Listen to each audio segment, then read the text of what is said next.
for all the things that aren't changing, huh? Yeah. These things feel like big shifts. Yeah. They are. Yeah. There are so many big shifts happening, which is what I was referring to earlier, that dichotomy of there's still this evil happening, Yeah. The killing of our children and our youth without any recompense, but there are these big shifts where this is not going to be happening much longer. And I think that's the huge fear. G'day, Anthony James here for The Regeneration, your ad-free, freely available, listener-supported podcast exploring how people are regenerating the systems and stories we live by. Today, an extremely special episode. After we left the Wind River Tribal Buffalo Initiative in current-day Wyoming, but before we reached Paul Hawken back in California, there was one more stop we had to make. Or so we thought. For having made it to the Old Salt Festival that we podcast about back in Montana last year, we met a special guest speaker there, Misami Sapayaki. I hope I pronounced that right. Long-time charging woman, Kim Paul, an elder of Amskapi Piikani, Blackfeet Nation. Kim is founder and executive director of the Piikani Lodge Health Institute. I already knew about some of its brilliant work, having read Liz Carlisle's profound book, Healing Grounds, Climate, Justice and the Deep Roots of Regenerative Farming. That was thanks to a tip from a listener. Cheers, Ronnie. And then I'd seen the impressive Latrice Tatsi, who featured in Liz's book, present at the Regenerate conference in Denver last November, which was also where the extraordinary documentary film Bring Them Home on the Blackfeet buffalo restoration was screened. Those resurgent Blackfeet stories had felt like they were constant accompaniment on our journey, so I'd lightly wondered if we might end up visiting them in their spectacular country in the far north of Montana, historically and essentially still, including current-day Glacier National Park. Alas, it looked like it wasn't going to happen. But then, Kim, this high school dropout, now with multiple degrees, who carries the Siyeh Ksisk Staki creation bundle and pipes, again I hope I did okay on the pronunciation, and was transferred the rights to wear the traditional stand-up warbonnet. We met after her presentation at the festival, and she warmly invited us to visit as they approached their powwow in July. Right now then, we're in the car, with Kim's grandson Trayson and my family along for the ride, as Kim guides us through some of her wonderful country and culture, starting at the nation's latest reacquired lands, where Piikani Lodge has a big dream unfolding. Later, we're into Glacier. So climb aboard, here's Kim. So in this beautiful area, we have the 5 acres here to the east, which will be we don't have a name for it yet, but where we come together. In our language, everything is very descriptive.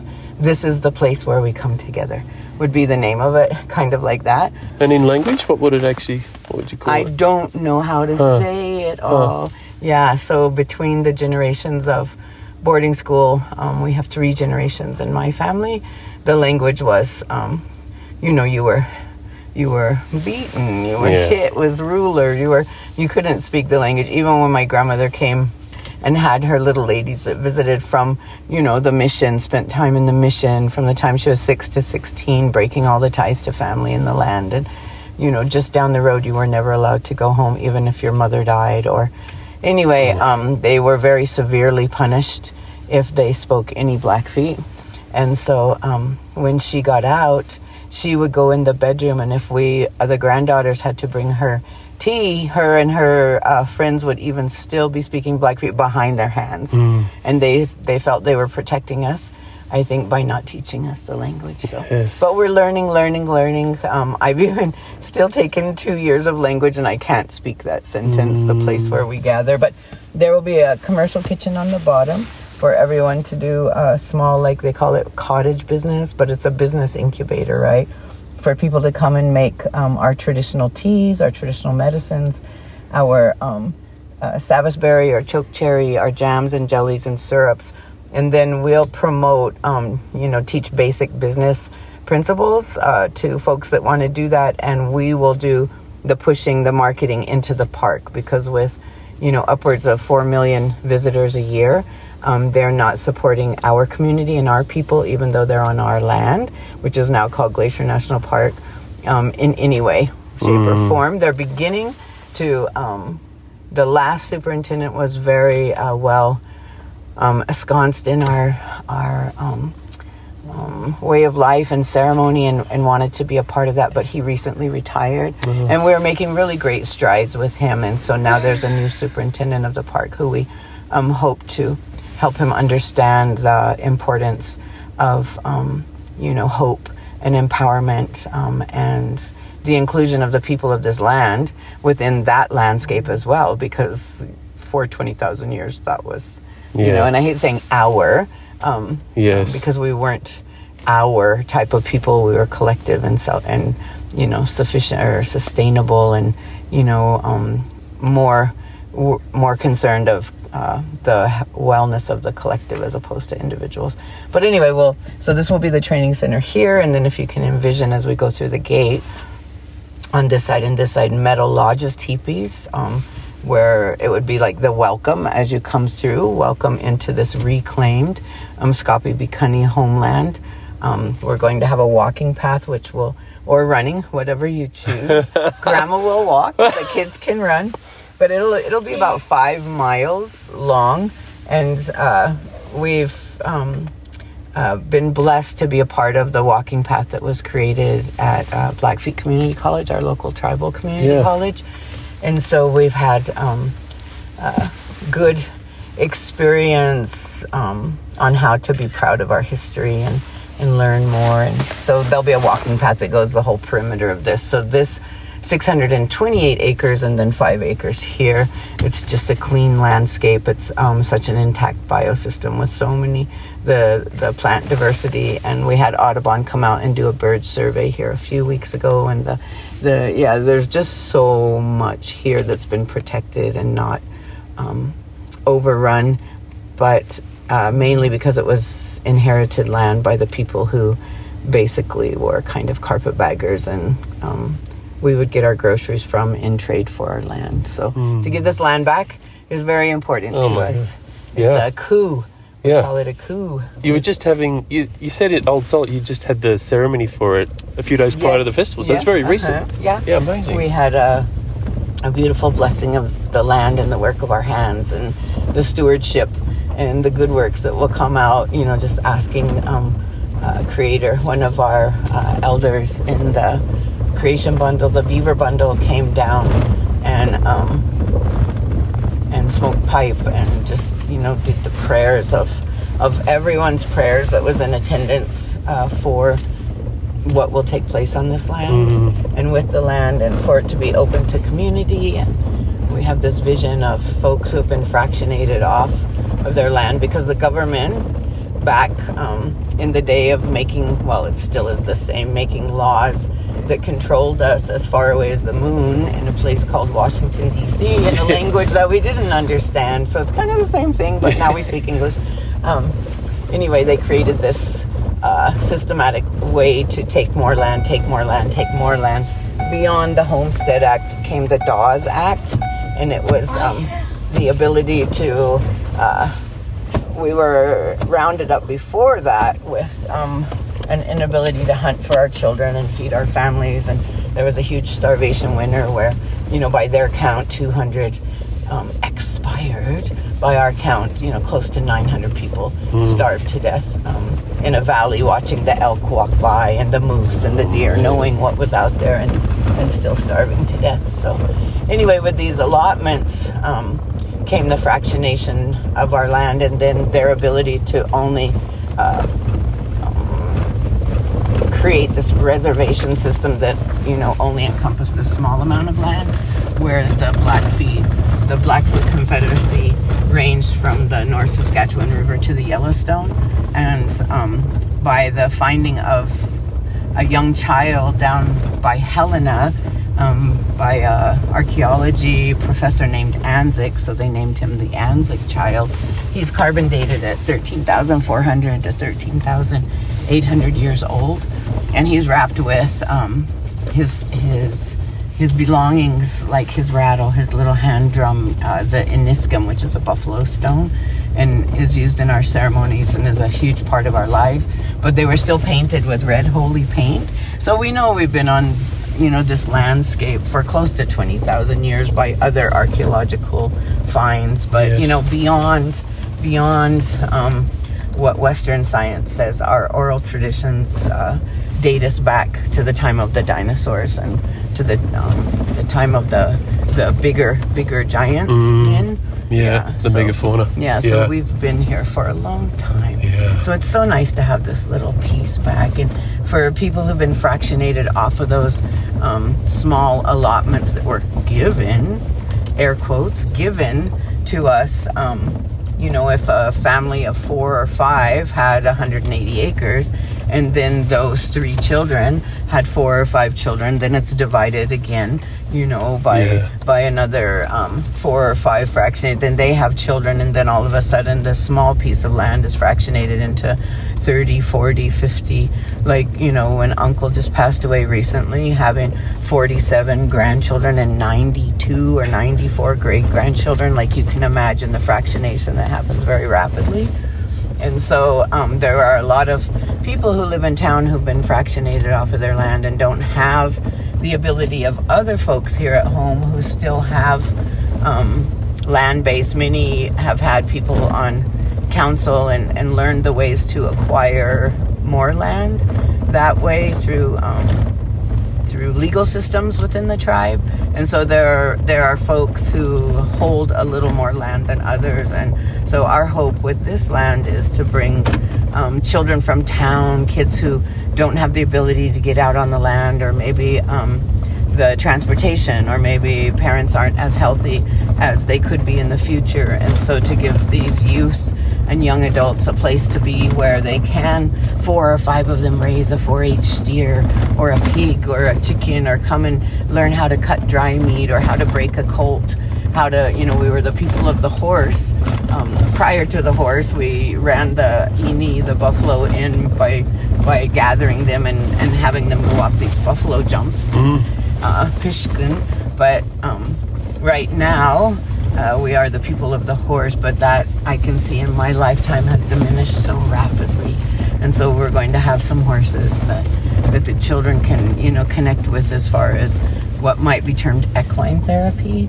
For us, to build that relationship with an animal, to be responsible for feeding and watering. And this is only, so close to town, 1.08 miles. There's a walking trail to the high school here, and that's just a quarter mile from this land base. So you see, this is the creek. There are 5 active, large beaver dams and beaver families that live in this creek that runs year-round. You can see one there, one large one here. There's blue heron. There are cranes. There was a pelican even here the other day. And when we came for the pipe ceremony, there was a huge eagle sitting on the fence post there, and it wouldn't leave. No matter how many vehicles kept coming and coming and coming, and the eagle stayed there. It was pretty beautiful. Bald eagle? Yeah. Wow. And then there's a hawk family that lives down. When you see the old cabin, there's some brush next to it, and the hawk family lives in that. There's a big nest in that brush. Wow. Yeah, it looks beautiful because it's sort of got that wetland look. It's not just the creek, it's like the whole area around it. It's beautiful. And the mountains I know over the back. the young man from Audubon was quite Yeah, thrilled. really? I think there were 3 maybe species that they don't find anywhere else in Montana. No way. Yeah. And the same with the botanist who came. We like to bring people up for the Western science side to attach to our interns, so that their world is expanded, that they learn that they can go to school for something, that might resonate with their core, with their spirit. And so even the botanist said that I think she found 7 different species that she hasn't seen anywhere else. So we're pretty excited about it. So this goes all the way to see the ridge there with the timber? Yeah, right to there, this piece. Awesome. And is that the park at the timber? No, the park is about 1,200 acres, I think, on the other side. Okay. There's one ranch past that, which is And this is all very much Grizz country, grizzly Yes. bear. I bought the spray. Was that a good idea? I've never had that close of I've had a Really? few encounters, but we had chainsaws in our hands and we were getting wood, and so so my children's dad turned around with the chainsaw and was doing this. Then another time we were walking and a friend of mine, I kept telling him, I just don't want to be here. I'm such a bear magnet. I think I'm going to go back up on the trail and go back to the vehicle. He's like, oh no, it's okay, it's okay. And just when we turned, I kept hearing bear. And I told him, do you hear that? And he said, no, I don't hear anything. And I said, no, I can hear it. It's like, I don't know, maybe somebody's whispering. It's like somebody whispering in my ear. I looked all around. I didn't see anybody. He's like, oh my gosh, you're such a fraidy cat, right? Like, never mind. It's okay. And right then we turned around and there was 3 Grizz, 2 big Grizz. One stood up and the other was a small cub of hers, and then just when she started to at us, the other one stood up, and my friend pushed me aside. Go, but don't run. And I was walking very fastly up to the trail, and then I'm like, what am I doing? I can't leave my friend here. So I turned around to go back, and he said, no, go. And so I went up to the trail, and I was watching, and he was yelling at them in Blackfeet, and they just dropped back down and went away. But it could have been very ugly. Oh, yeah. And I was so mad at him when he got back up on the trail. And just as he got back up there, some folks came, tourists, and they said, we were yelling. We were trying to tell you. Oh, really? Wow. So I heard them yelling, but from such in a the distance. Wow.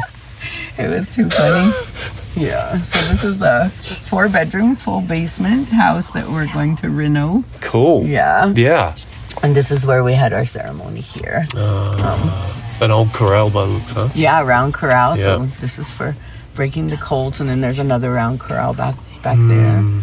And it's our hope to put up an arena.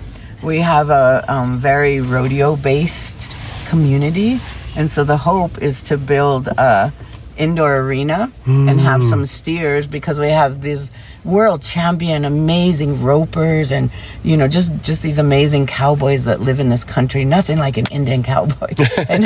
and so to put up a small arena where they can come out and rope, and maybe they pay us to rope on Monday and Wednesday, and on Tuesday they rope for free, but then that money would go to feed the youth and the young adults 4-H animals and for other programming. And because we have such avid team roper, calf roper, like people love to be moving in that rodeo life, and to give them an indoor arena, a place where they can do this through the winter.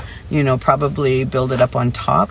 But we'd like to put a small round corral on the inside of that arena as well, with just a few benches, grandstands around the round corral, so parents can come and see their children and everyone become healthy and strong and well together. This was where the lodge was. We opened the bundle here. Our holy bundles are opened in the spring and opened in the fall, and all the vows from the entire year or the winter, people have come and been painted and make a vow, like for their mother who has cancer or the brother who's struggling with something, and so they'll come and we pray. They're prayed for throughout the entire time, from the time they make their vow till the time we open the bundle.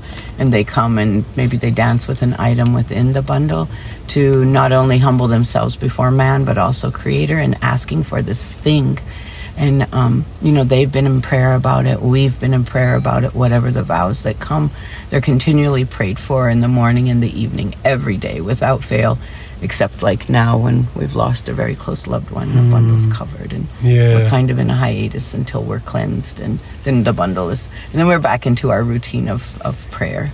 And it's such a beautiful thing for people to come. So we were able to open the bundle right here. We put the lodges up and opened the bundle here just a few months ago, the springtime opening here on the land. So that was a huge blessing to this land. The creek goes up here. We're looking to build a bridge. So with having our throats cut by this current administration and the 4 and 5 year contracts that we had for developing these regenerative ag principles and experimental stations, so that people can come and see, instead of us going out to each of the producer's landscape, which we would do anyway to do the analysis and, help them to make a plan. But currently we have 97 producers and 100,000 acres in regenerative ag production. That's amazing. I know, in just a few short years. Is that Montana alone? No, right here within the Blackfeet Nation. Is that right? Yeah, we have close to 2 million acres reclaimed now that is in possession of the Amskapi Piikani people. And I think we have a little over 200 producers, beef and bison producers within those close to 2 million acres. And currently we have 100,000 acres in regenerative ag practices just in a few short years from Piikani Lodge with our outreach and work. I mean, obviously not just us, because we have a whole community here that's determined to find better ways and help support our people in a better way. Yeah. Okay. But yeah, such beautiful. There's 2 natural springs up. You can see the 2 green. There's a large green leafed out area there, and then one above it. Yeah. Those are 2 natural springs that need to be promoted, or I don't know the correct word for that, but built up so that we have that intact water system. Clean slates. So across this hill and there will all be sabbathberry bushes and trees. So it has access to the water, but they like the hillsides and not too marshy. And so this will all be sabbathberry here. We're hoping to put our greenhouses here.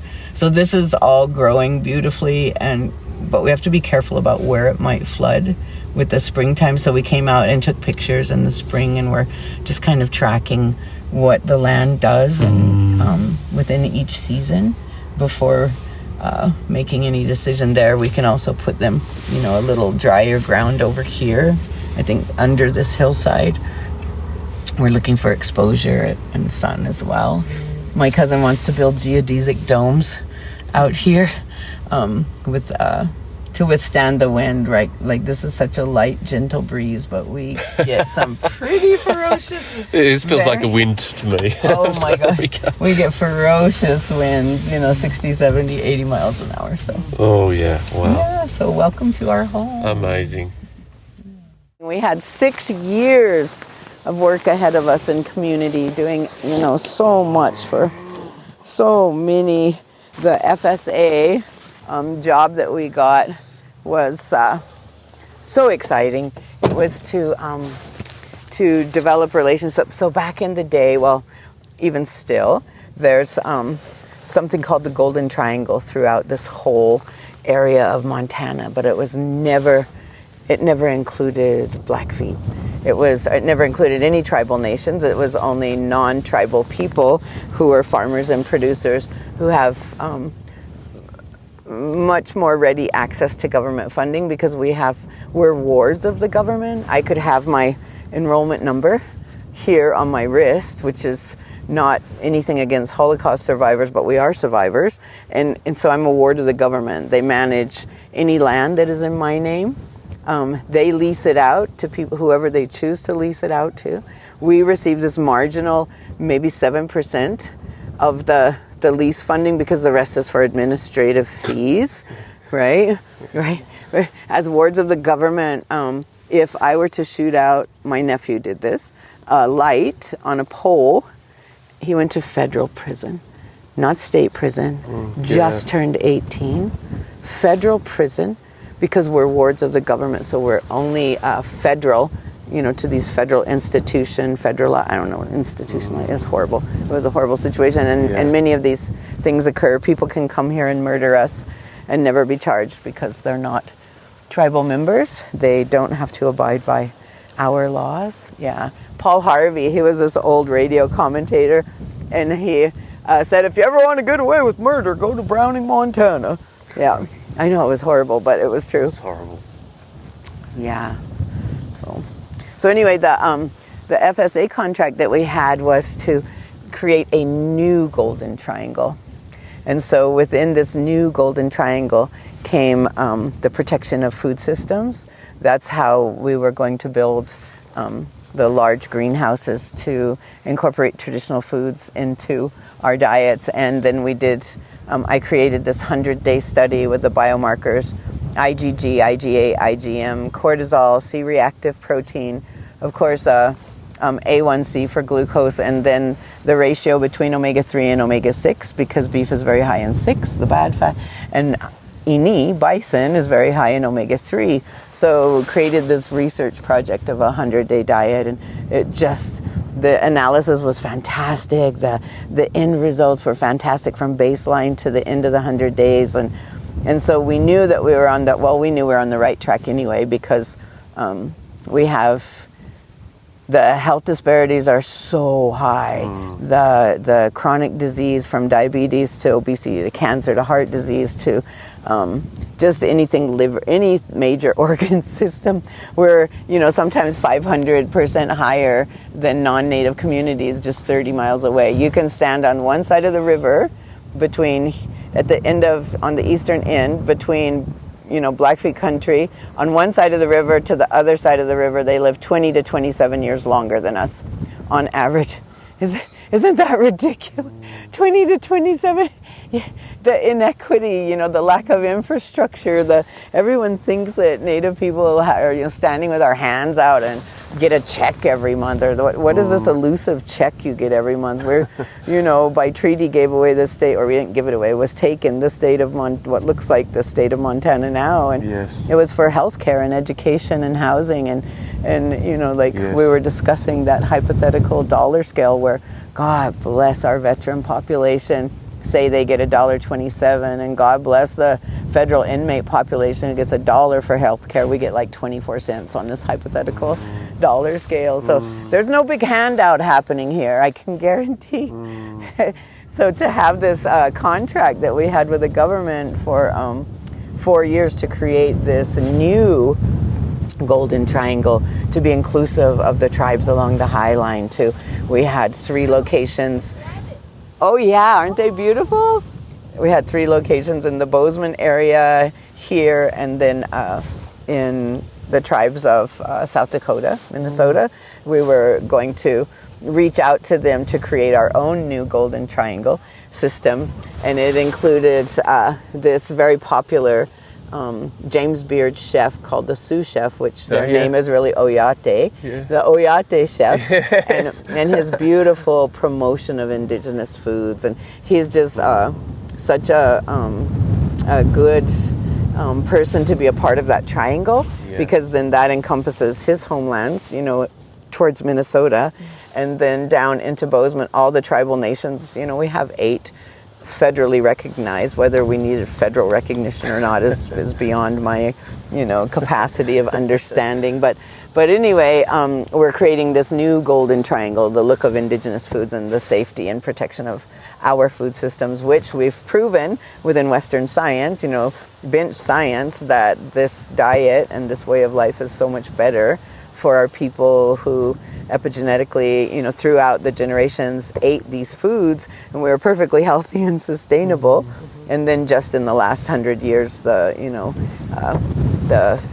high in saturated fat, high in preservative and food coloring and sugar and the things that we never had. And so we went back to this traditional diet, and within this contract that we had with the government, with the FSA, which was cut upon this new administration just days after, or terminated, legal contract terminated, we were really going to continue to develop that food system and bring that understanding back to the people to reduce death, to reduce chronic disease. And the people who were in the study for 100 days reported this new wholeness, this new strength, this new energy and connection to their own selves and their identity and connection to ancestor, our generations past, like just this, and they're still on the diet. We're 50 days past it, and the one girl who we were talking about, who she's very thrilled because she's lost 50 pounds, but she's also thrilled because before she never wanted to get out of bed. She suffered under a new term in our society called depression, which there's no word that we have for depression, right? So she was so thrilled about this lack of inflammation that she was suffering under, rheumatoid arthritis, etc. And just switching back for the short period to our traditional diet, she's a new person. She swears we saved her life. She's hugging me and crying. And, you know, another person made me this blanket. She's like, Kim, I'm a new person. I'm 60 years old. And I've learned all these, you know, our old ways of cooking this or drying or preserving that, or, you know, and now I have another life again. I was thinking I was on the downhill slope, but now I have so much energy. And so this was a very important contract to have to create and protect that food system that has been exploded. And anyway, so we're here at this clean slate right now, and trying to pivot and learn new ways to still do the same work and better ways at doing some of the old work that we were contracted to do, and just trying to figure out a way to do that. So a different way. So what was the 100 days Indigenous diet? What were the main foods? So our diet is so limited. It's just bison, right? So we ate a lot of fat. There was no dairy, no sugar, you know, nothing processed, but you had to remain within. We added some leafy greens that had no effect on all of the biomarkers, so that people could do big, huge salads and eat, you know, the bison. And we had roasts and burger and steak and ribs and everything possible that came off of the animal, along with all the organ meats, etc. But there was no dairy, no sugar, no. So I think the biggest, we had bone broth. We had someone making us bone broth. We ended up letting folks use a little bit of, what was it? A little bit of coffee. There was one other deviation from not butter, because that was dairy. I'll have to think of it later, but it was basically potato, carrot, the root vegetable. Oh, we used, because we have wild turnip, so we used turnip. But real basic, as much fat as you wanted, crispy fat. No grains, no beans, no legumes, no nothing like that, because we basically were buffalo economy, buffalo subsistence, so everything was just eeny. So we butchered. Initially, we had this wonderful group called Honest Bison, who donated a huge amount. I can't even remember, maybe $12,000 worth of bison burger to start us out. And then we slowly gathered, we got a small donation from the Steele Reese Foundation, and then the Foundation for Food and Ag Research also helped support the traditional diet. So unfortunately, that was when COVID hit, and the IRB, the Institutional Review Board for the Blackfeet Nation, went into moratorium. So we couldn't get institutional review approval for individual protections. Are you familiar with IRB's institutional review boards? No. So any research that takes place in any community throughout the nation has to go under an institutional review board for beneficence versus risk, and it all came out of the old Tuskegee experiments where black airmen were injected with syphilis, and the same thing with the Havasupai Indians in the Grand Canyon. Blood was taken from them for one specific research project, but they used it for multiple mini research projects. So there was these atrocities that were committed against African American folks and Native folks, and so the Belmont report and the ability to manage and protect individual, but it's really just for individual system, for individual people protections. Whereas within the Blackfeet Nation, we've created an institutional review board that protects our ceremony, our song, our, you know, everything from Natui to Peak, Spumi to Peak, Sakami to Peak, Suyi to Peak, the underwater beings, the water itself. And so we've broadened as a sovereign nation, we've broadened our institutional review and protections of our entire, what's remaining of our homelands, and everything within it. Yes. Whether it's a bird or a tree or a... So that's been a beautiful work. And we're still moving forward with that. So anyway, the IRB went into moratorium, so our diet was placed in moratorium for a couple of years until everything opened back up and people understood COVID, and we were able to meet again and be able to wow. Shall we move forward? Go to the mountains? Let's. Okay. Okay, gents. Vámonos, chico. ¿Dónde están los baños? No, I don't even know. For us, Blackfeet, Kitakitapu, Mistakis, so we're going to the mountains. This is where we're going. Kitakitapu, Mistakis. We are. This grass is doing beautifully. So we'll have our experimental regenerative, this whole area up above. And then, of course, the food systems, the growth, and the as soon as we can find the funding to get our greenhouses, but they're going to be geothermal fed. So Really? we learned so much from our local tribal college and the folks doing so much good work there, and down within their workforce development, and I'm not sure what each of the programs is called, but they built a small greenhouse and they ran PVC into the ground, I think 3 to 5 feet only, and the heat coming out of the earth keeps the greenhouse, I think she said, at 58, 60 degrees through the winter. Yeah, I can't remember what the temperature was, but it was astounding considering it was 30 below outside. So this brush down here is where the hawk family lives. And then there's a large, you can see the edge of that large beaver dam with the silver willows behind it. Yeah. And there are 5 of those systems throughout here. So now we'll take a ride up to True Looking Glass and up to Upper Two Medicine, which is one of my favorite places on earth. Yeah, I was reading a bit about that place. It sounds like it's a real center point for the whole nation. Upper Two Medicine? Yeah. It's certainly the headwaters of the downflow into the Missouri, into the Mississippi. Right. And along with Divide, see this peak here, the point? Yeah. That's Triple Divide, and so water flows from there up all the way to the Arctic Circle, also out to the Mississippi, and then over to the Columbia River, which then feeds into the Pacific.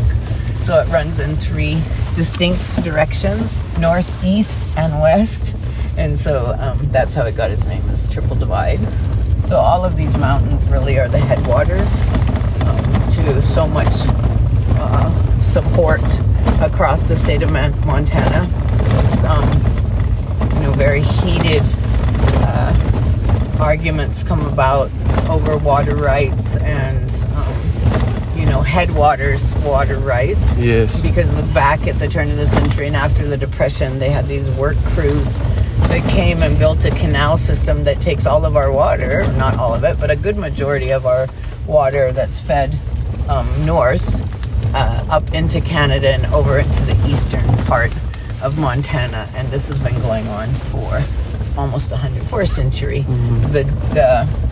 Now, we can't get any help in here for the highest suicide rates in the nation per ethnicity for youth and young adult suicide. And we can't get any help in here for the highest chronic disease and, infrastructure. We don't have any, we don't get the help that is needed or the assistance that is needed to build a stronger foundation. But the minute the canal system broke a bit, my gosh, tens of millions of dollars of, construction going on just instantly to get their water over to the eastern part of the state. There's no canal systems that feed our waters. We don't have irrigation. We don't, with all this water that's going through our homelands, there's no support to develop that infrastructure that's greatly needed for our production, agriculture, and just for the health of the land, So and they put in a bigger plume, a bigger, huge pipe to take more water per, gallons per second. Right? That'll fix it. Oh, that'll fix it. That'll fix it for them. Yeah. I remember the lieutenant governor came years ago. We're gonna build a bigger plume. We're gonna do all this for you people. And I'm like, how is that for us people? Oh, well, we'll create 3 jobs. And for how long? Yeah. Oh, about 3 months. 5 minutes. Yep. Yeah. And then you're going to take all of our water until forever. Yeah. Yeah. Oh, yeah. I hear there's quite a waiting list. For the sous chef, yeah. Let's see. It's such a clever name. Sean Sherman. Yeah, it's clever, but only if you're not Sioux. Yeah. Because it's not a good word. Yeah. And so they've changed their name back to Oyate, which is their real name. Like us, we are Piikani, we're not Blackfeet. And so as people are beginning to become more, I don't know, I hate to overuse the word empowered, but it's true. As we're beginning to become more in place and beautifully strong in our identity instead of the oppression of reservation and dirty Indians and, all of that. Now we're reverting back to, like, we are Amskapi Piikani as opposed to Blackfeet. And I can't speak for the strong and vibrant and beautiful and determined Sioux nations, the Oyate nations, but it's my understanding that Oyate is the correct word for their tribal nations. So even here at home, like, we have our slang, and so, on the res, or the res this, or I'm a res grandma, all of our slang. But in my mind and in my spirit, I keep promoting folks to say tribal nation, because we are sovereign nations, as opposed to the Blackfeet Reservation. It's the Blackfeet Nation, right? Yeah. Because we are distinct and separate. Yeah. So, I've cottoned on to that, and across the country too. We visited the Osage, and the chief said that precisely. He said the same words pretty much. Did he? Yeah, Oh, we're the Osage Nation because we are a nation. Yes, beautiful.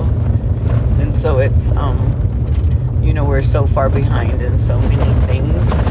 I was working at NIH, the National Institutes of Health, and we had someone come in who presented a, PowerPoint slideshow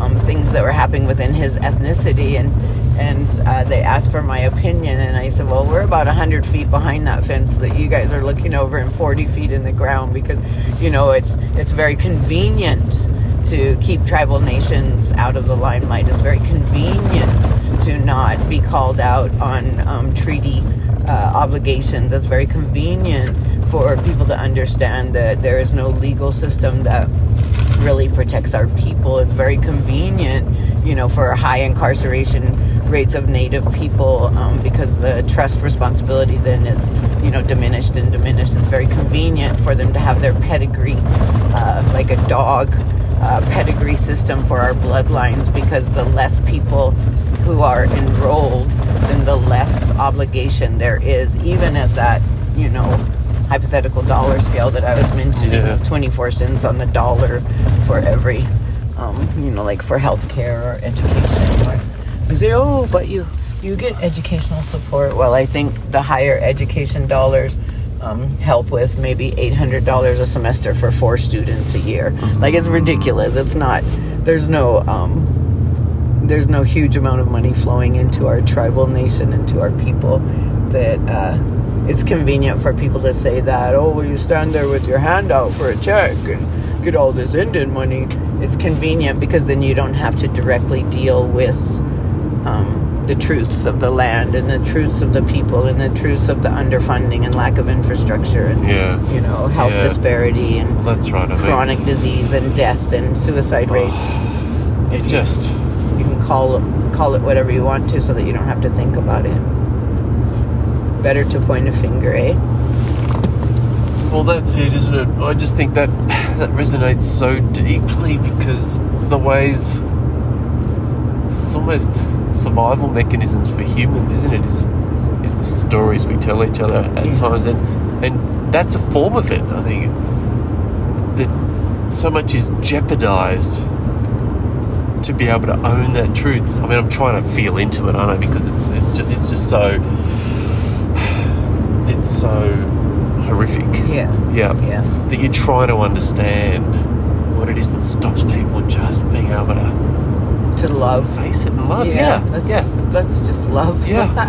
I know it's and we have these determined passions to do just that and build this connected and relationship-based society, and then we're marching 48 miles to beg the local law enforcement to charge a non-Native woman for killing a young Native lady you know, and how readily they charge her with child endangerment of her 2 non-native white children because they're in the vehicle, but never, ever, ever a charge for this young girl who was walking 20 feet off the road that she ran into, hit and killed and fled the scene. And, you know, you have to go all the way to DC and bang on the senator's desk to get a special prosecutor in. And, you know, people who are non-native don't have to march for 48 miles with signs and create a global movement like Micah Matters to get just get, you know, the baseline of justice. Yes. You know, let us just have some justice. And so we're saying, oh, let's live with love and treat each other, you know, with mutual respect and value. And then we have our children murdered or our grandchildren, and we're just, you know, hands up in the air. How do you even justify not charging this, you know, woman who very obviously had our child's remains on her vehicle, but you charge her with child endangerment for her 2 white children in the car, but this young, beautiful ukulele playing, NASA camp teaching, you know, spoke at the United Nations Indigenous. Really? Oh yeah, Man. She was just this beautiful young girl who had an entire life ahead of her, and they won't even charge the non-native person with her death, right? Until we raised so much heck across the world that they had to. But you know, how do you? It's a duality, right? Oh, like my God. we want to do so much, we want to love so much, and we want to respect. And isn't that beautiful? The horses? The horses. But then we're continually, you know, confronted with how many MIP missing and murdered Indigenous people to date, you know, without any. We were the blessed and lucky ones that we had some form of justice that we had to fight tooth and nail for. But there are tens of thousands of missing and murdered Indigenous people that nothing is ever done about. Right here at home. Really? You know, I can begin naming names. Yeah.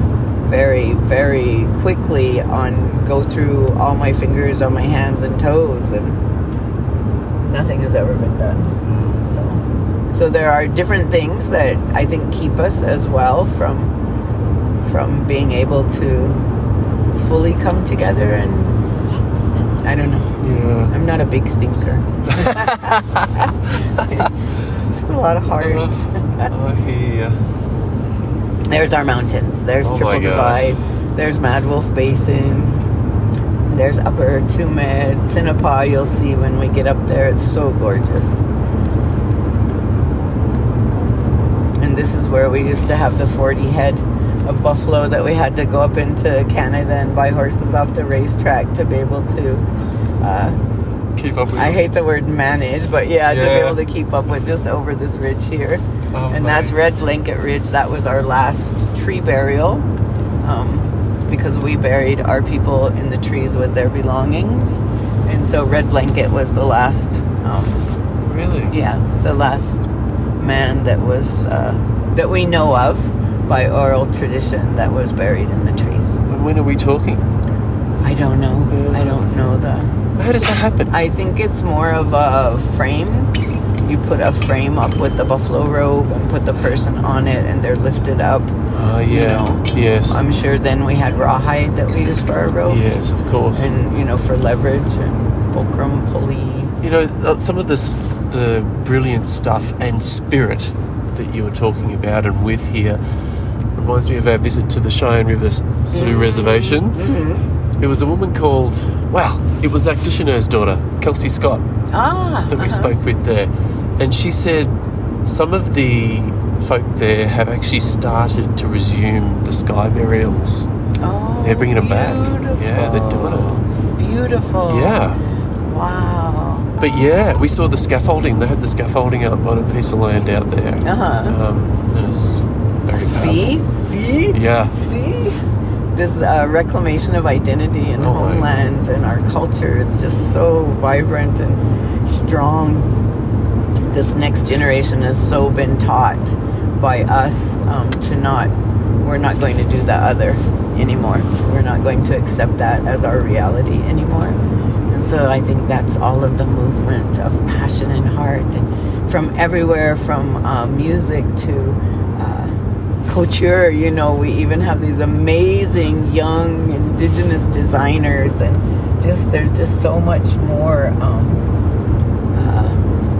ownership and strength and empowerment in the things that are happening now, for sure. Yeah. This is called 9 Mile, and of course another place that is not native owned.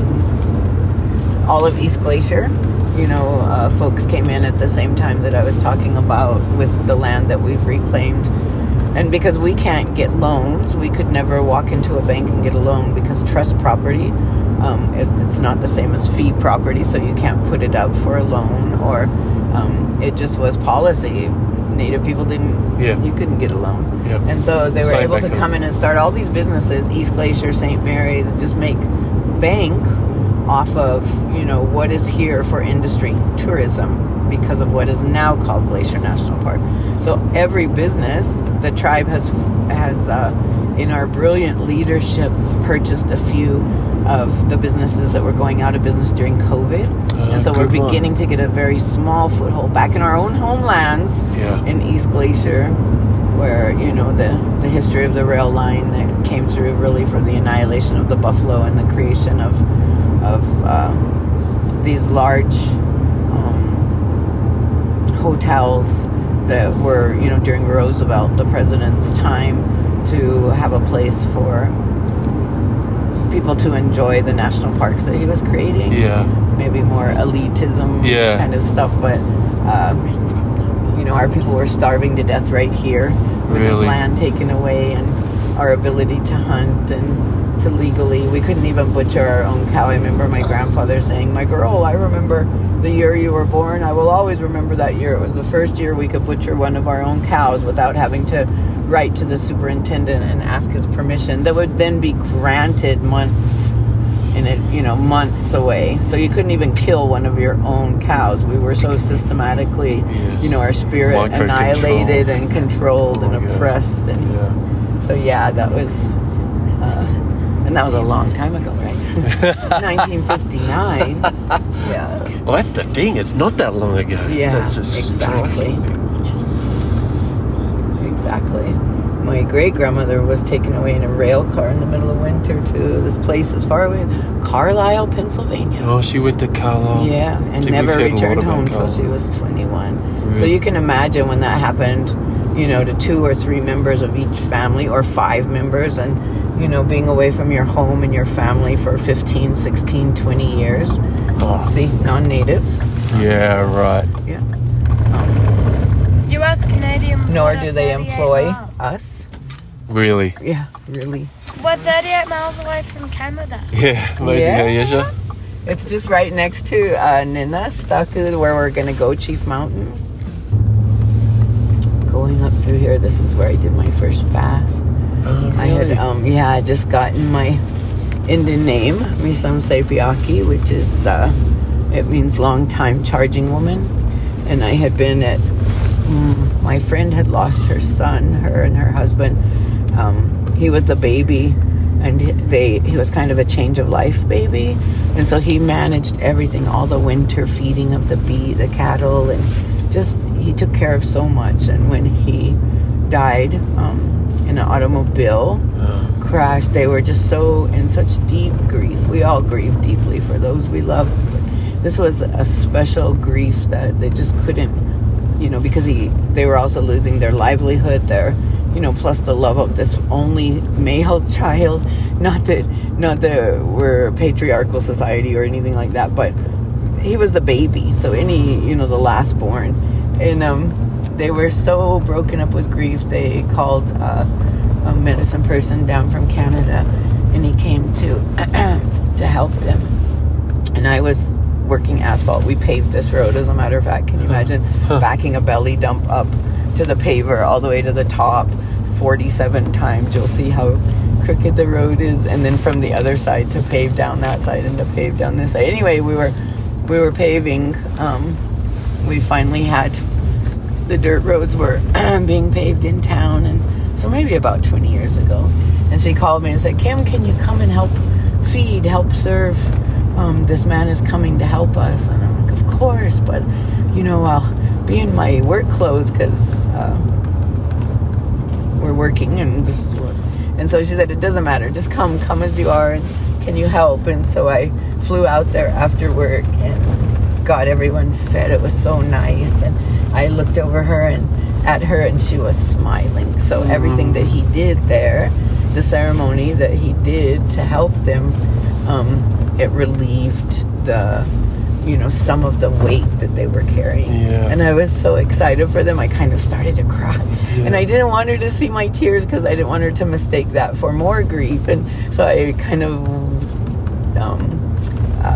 secretly left the house and went down to the creek, and I was offering some tobacco up to say thank you to Creator for helping them, And I could hear her yelling for me at the house, Kim, this man wants to know if your children have Indian names. And so I went up there and I told her that they did not. They hadn't been named yet. And he offered to name them, and he named them so beautifully. My daughter, Mastu Oki, Clearwater woman, and he told the story of when him and his brother were up hunting in the mountains that they knew since childhood, and somehow ended up getting lost.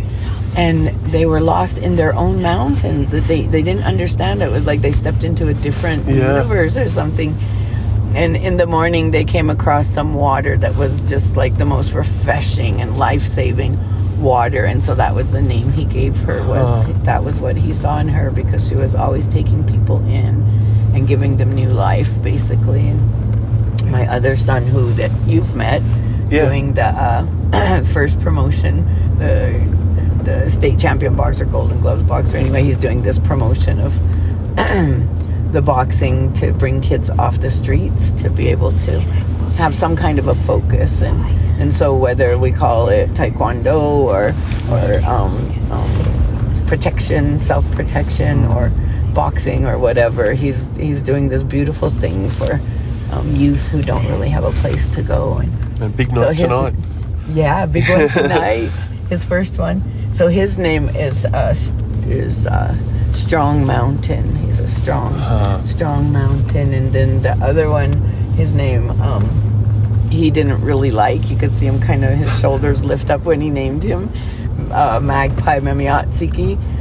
But he said, no, I can tell that you don't understand your name, but the magpie is the smartest of birds, the best hunter, the luckiest, all of these things.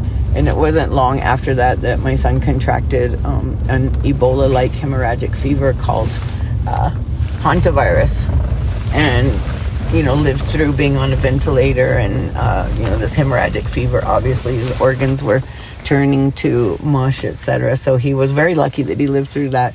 And now, because when he goes hunting, he gets the huge Boone and Crockett elk and the magic buffalo that comes across the border. 20 years ago, there were no buffalo up there.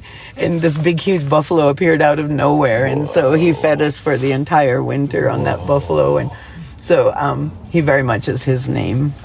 And then I was given the name Longtime Charging Woman that I didn't understand 20 years ago, but I certainly understand it now. It seems pretty apparent. Look at all the snow. Isn't this beautiful? But this is a common thing I hear too, that I think even Latrice said it, that she was a bit like, I don't know about the name I've been given. Yeah. Latrice Tatsy we were talking about earlier out of the book that I read in the book Healing Grounds, and then saw in the Regenerate conference at Denver later. But has come to it. Yeah, grown into her name. Yeah, because they know. Like when he put his hand on my head before he named me, I felt him go away. His hand remained on my head. His physical body was here, but I felt him go, to the ancestors, or to, however you want to talk about this Holy Spirit, or the grandmothers, the grandfathers, to the helpers, right? Who told him what to name me. And so they knew who I was going to be, right? And yeah. And how do you say it in language? Misam Sepuyaki. Such a beautiful... Sepuyaki, sorry, Misam Sepuyaki. It's such a beautiful language, isn't it? Oh my God. Okay. So this is, we ran cows up in here for 10 years.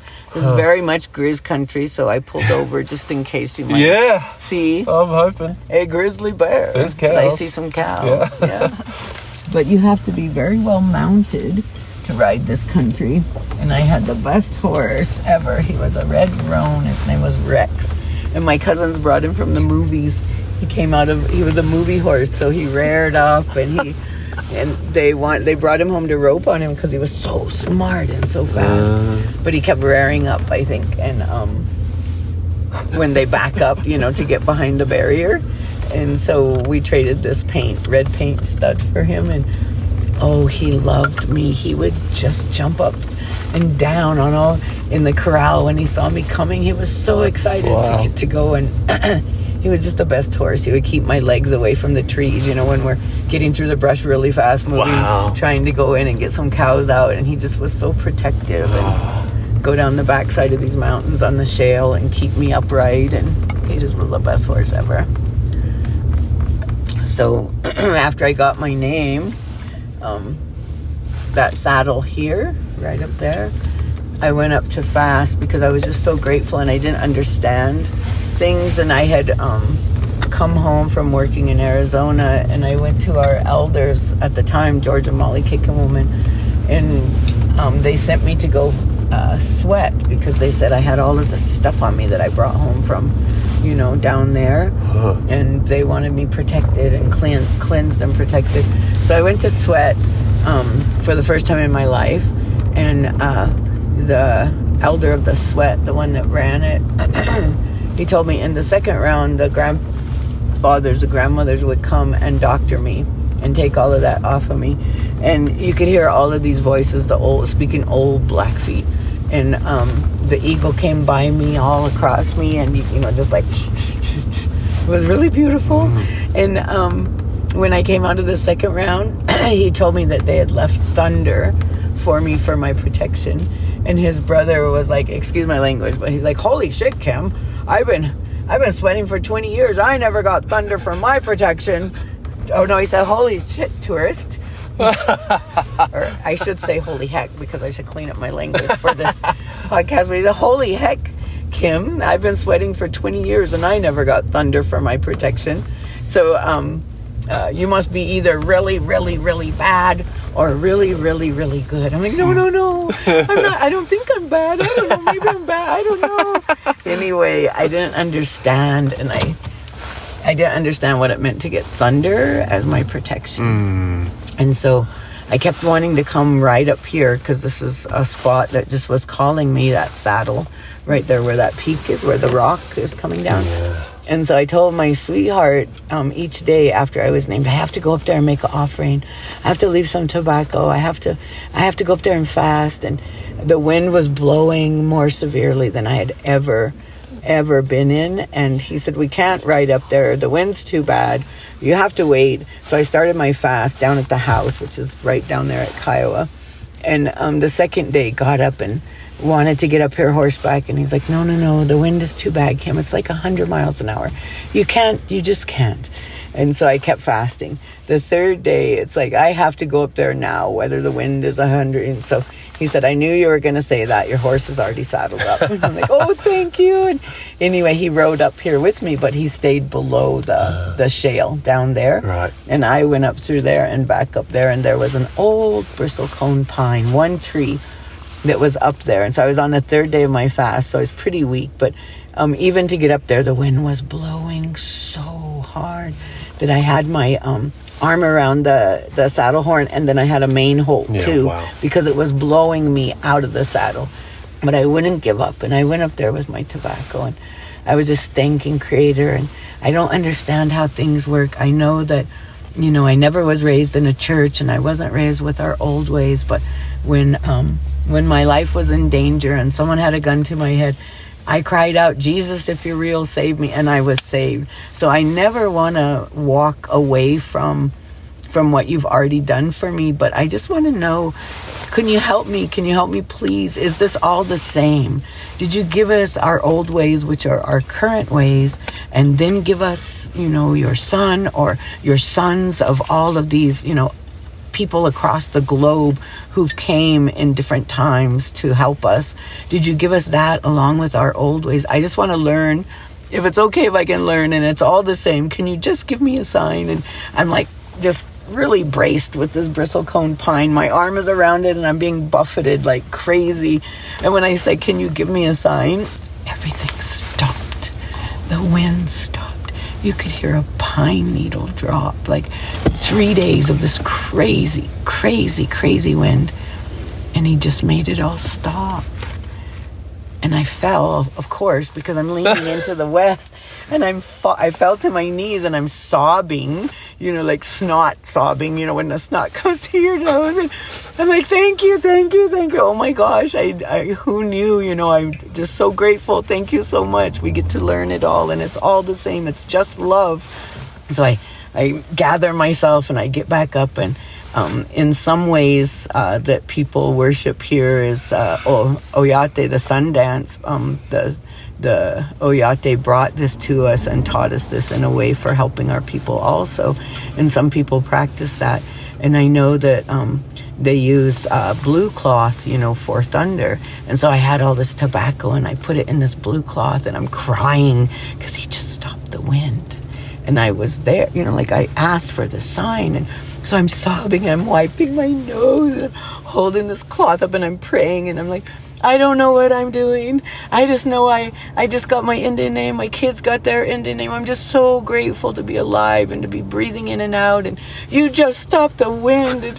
And I'm like, Ksisk, that's our word for thunder. I don't know what it means to get you as my protection, but I'm just so grateful. I just have this pitiful little gift to say thank you.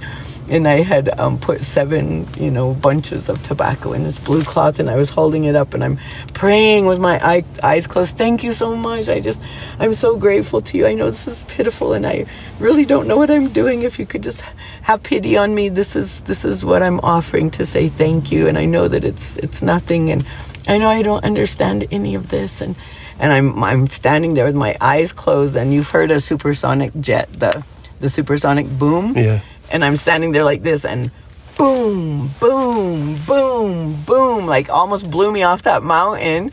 And in the same moment that I'm praying, I'm cussing. I'm like, what the hell? Open my eyes. And I'm like, okay, I'm sorry. I don't mean to cuss. But there was nothing there. I thought there was jets practicing or something. There was nothing there. And it was silent again. So, I know that those thunder beings came and took my pitiful little thank you. And they showed me that they're real. And so to have that hugeness as your protection, not that I try to jump off a mountain and test it or anything, but it was just, I think, a teaching, a blessing for us to all understand that we are being protected at all times and to make good choices. And to use the gifts that we're given to help others, to let people know that this is a reality that maybe we don't see, but it's going on all around us. Yeah. Anyway, so that's what it meant to have thunder beings, and that's what that saddle means to me up there with that one bristlecone pine. Yeah. Yeah. Oh, it puts a whole other lens. I mean, I'm really feeling into the questions you took up there. Puts a whole other lens on everything that you have experienced and are experiencing that is so just wrong. Right. Yeah. That there's still a bigger lens. Yeah, way beyond that. Yeah. Right? I know when I rode back down to where my sweetheart was, a horseback, and he's like, holy cow, Kim, I've seen you pray for people, but never stopped the wind. Old cowboy, right? Old bronc riding, bareback riding guy. And I'm like, no, Harry, that wasn't, no, that was Creator God. That wasn't me. I just asked a question for a sign, and that's what he did. It wasn't, we're humans. We're just babies in this life, huh? So yeah, that's the Ksisk Staki Thunderbird story. And who could have, you don't imagine, maybe people with great imagination imagine those things, but I could not have imagined that happening. I was shocked beyond measure. So this is Looking Glass Road, going up to Upper Two Medicine. Can you imagine backing a big belly dump up there? Oh. There was only a few of us that would do it, would take up the cross. It was really A few quit the first few days because it's very hard to back a big, long, huge trailer all the way up to the top. God. And, you know, It's each amazing. section back up. And then on the other side, we had to pave the other side too, but trying to save the road. I thought it was fun. Here we are. Oh my goodness. Oh my god. This is crazy. This is crazy. It's a good day, huh? It's clear and dramatic skies. It's not Welcome to Blackfeet country. Oh, Welcome to thank you. Piikani country. Wow. And I don't know, that's pretty breathtaking. Okay. Then we're going to go right up to the end of this lake right now. Really? Yes. Awesome. Yeah. Isn't that where we go swimming? Yeah. Not right now. Well, it's summertime, yes. Like yesterday when it was so hot, like then. Those are the days we go. And maybe tomorrow will be like that. Yeah. What's the big peak there? Sinapa. It's just It's our fox. really. Sinapa, yeah. So we gather some of our smudges up here. With carrying the bundle, you have a winter smudge and you have a summer smudge. So it's the, you know, some people say incense that you light to pray with, and you smudge the bundle and all of the articles that come with it. And so we gather some up here. So all of these places are very important to us.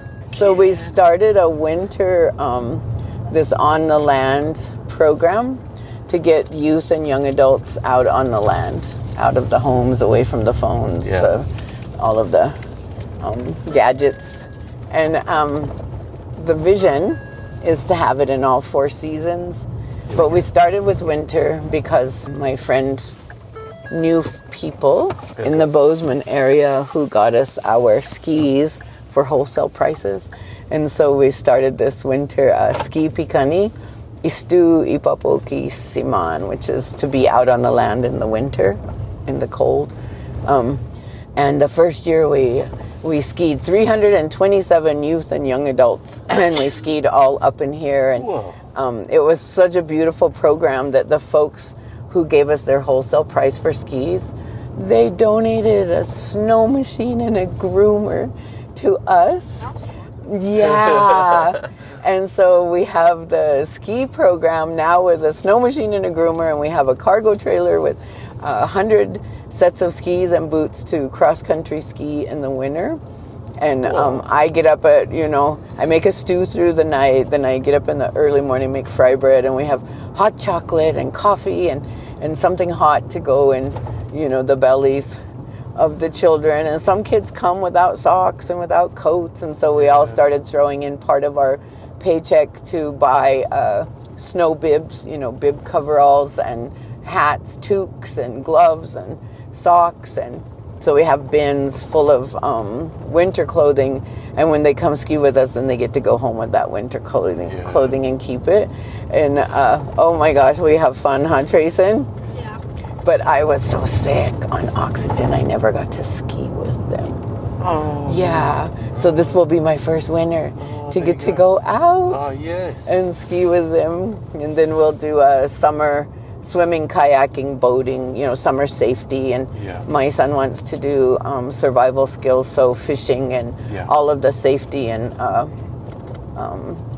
ability to care for oneself, in each season. So we'll augment our program not only with, we do traditional winter games so that the games aren't lost as well. So then in spring and summer, we'll keep our traditional games going, but also add the survival skills as we pivot and learn a better way or a better system to, maybe if we can just come up with the money for that indoor arena, which is just basically a big building, right? Yes. Then we can pull in the cowboys to come and rope for, $10 a head or $20 a head, and we can start funding a few programs so that we can expand our on the land winter, summer, spring, fall instead of just winter. Yes. So I'm excited to teach, cutting dry meat and you know, how do you make rawhide out of a hide? You know, how do you tan the buckskin so that you can make Mogson's brain tanning? So that will be I think our fall season, you know, on the land, because fall is hunting season when the babies have already been born, and so you're not killing something carrying a child, and it's a tough, you know, like you're on the edge of something, two-edged sword, because you're having to kill something. But people are hungry here. People, you know, need help providing for their families through the winter, and, you know, the firm belief that Creator gave us ways to survive. And these are our traditional ways of survival, and not just surviving, but living victoriously a good life. When we pray, we say, Misami Pata Peace, and like live a long, good life. Where we pray that for each other. But it's the way you said it. It's the reverence that it's held in, isn't it? The love that it's held in, even in the kill. It's a totally different frame of action. We have a prayer song to be sung before you go out. You know, the hunter can get painted. We paint them. We paint their rifle. There's a whole ceremony before, so that it's just this respectful, and we believe the animal, you know, that comes out is giving itself to us to provide for. Like when my son got that first ini that one had come across the border, he immediately butchered this animal and took the meat to our elders, and he kept hind quarter for us. And that took care of my 4 children and myself for the entire winter. So very respectfully, even the guts we love. So here you are. See, there's still some glaciers, but you can look at the pictures of what's now called Glacier National Park and see how the glaciers have receded so dramatically that there's hardly anything left to be called Glacier National Park. I saw this, I was telling the family, I saw this happening in Canada 30 years ago. And 30 years on, I imagined coming in what you would say, what we would see. Does that lake completely freeze? Oh yes. It sure does. Even the creeks freeze over, but the water will run underneath. And when the first ice forms on the edge of the creeks is when we open our bundles in the fall. Can you imagine having every way of your belief system taken away and put in a museum? Oh my God. Isn't that ridiculous? So this bundle that we carry was in the Smithsonian for 94 years, locked away. Can you imagine when it was brought home? It probably just big breath. When was that? That was about 8 years ago. Rematriation of the...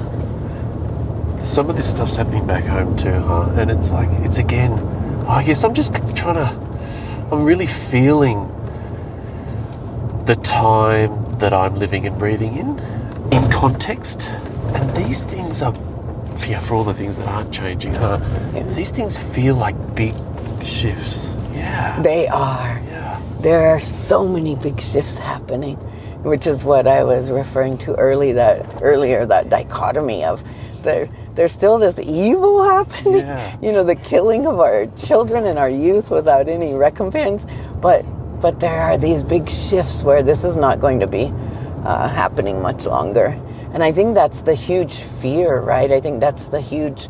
build a border wall and get rid of all the immigrants. Never mind the white immigrants coming from South Africa. They can come all they want. But anybody with some pigment, right? I think that's this big change that is happening.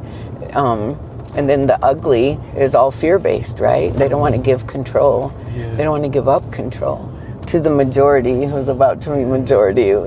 And it's exciting, you know, not only, you know, spiritually and physically, but it's exciting emotionally to think that we're going to be feeling, instead of oppression, victory. feeling instead of murder and chaos, that we're going to be feeling love and, this beautiful mutual relationship strengthening right across the globe. Is the prayer. I don't know, people say I'm just an old hippie or... Yeah. I was just going to say, I feel that. Yeah. I feel that. And I can't help but feel it's important, like that it's part of it to be able to feel that. Like to turn the light on. Yeah, thank you. Turn the light on. I love it. Let it shine. Yeah. We may come across a grizz. It's kind of a nice time of day. I've been waiting for a grizz. I've been calling it. In the evening is a good time we can come up after we get through. What is today? Thursday? Thursday. Yeah. So tonight is the first grand entry, and it will be small because people are coming from all over the nation to dance, to be a part of the North American Indian Days, our powwow, our gathering. We call it Aku Gatsen, is the big gathering of the big camp. And this is a little bit different other than like the Horn camp coming together, all the societies coming together. This is more regalia based and celebration of our culture in a more, instead of the holy ceremony, more of a celebratory way with the powwow dancing. Yes. Of our double bustles and our beautiful jingle dresses. And so people come from all over and they compete. So these dances are age graded and by the different style, and then it's a competition. And so by Sunday, the championships will be, it'll be the final people that are dancing off. Really? Yeah, to become champions. Okay, are you ready for the sign, sir? Young master. Yes, Here we go. I'll pull over, okay? Is there at least some kind of move to co-manage a place like this, the national park? Well, now that you mentioned it, we were making some strides with the last superintendent, Jeff Mao. He was wonderful. There was, I speak from a place of no knowledge. I don't see it happening in my lifetime, but it would be beautiful if it did. Yeah. But that comes from a base of ignorance. I'm not the right person to speak with about this. It is, without a doubt, something that would be astounding if it happens in my lifetime. But I see our leadership changing into more, like our minds are being broadened all the time beyond the boxes of where we have been stuffed into, to be able to think more broadly.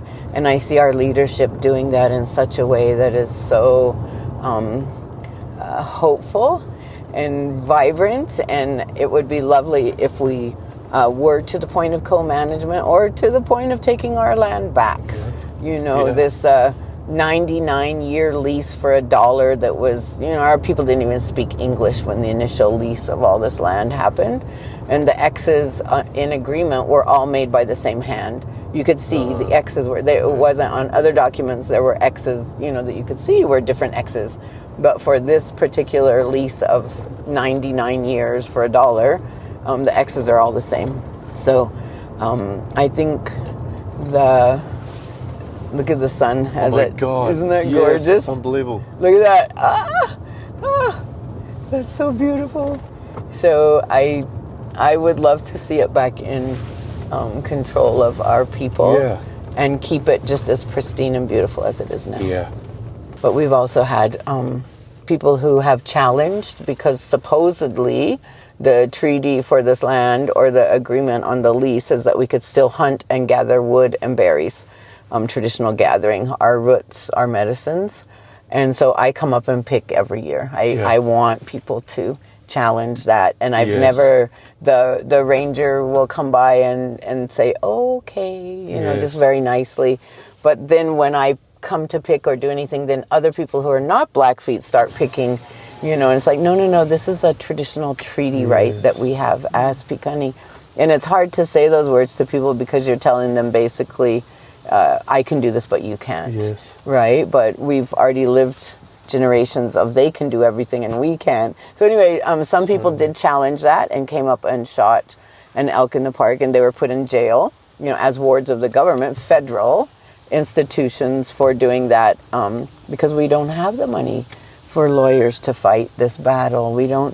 I think they spent about 90 days and they were finally let go because it was illegal for them to arrest them. But nobody really challenges it because we do want this to remain intact, intact ecosystem, pristine and beautiful like it is. But there should be co-management without a doubt. And there should be co-profit. If you look at the sign up here and you see how much each vehicle is paying, there goes the money to the hands. How much are they paying to come into every one of these locations at times 4 million? There should be some, per year. Yeah. And it's only going to increase. Maybe 5-6 years ago it was 1.8 million, and now it's all the way to 4. Yeah, it's only going to continue to increase because people, they want to breathe, and we just lived through COVID, right? Like people, are change. I believe there's this global change in value system of family and being together and being out in this beauty, and maybe not as much priority. I don't know. I can't speak for the world, but there's more people traveling for sure. So here's a proud moment. Hi, Blackfeet. Good, you? Did you tell me you're tribal? I am. Oh yeah, you're good to go. Okay, thank you.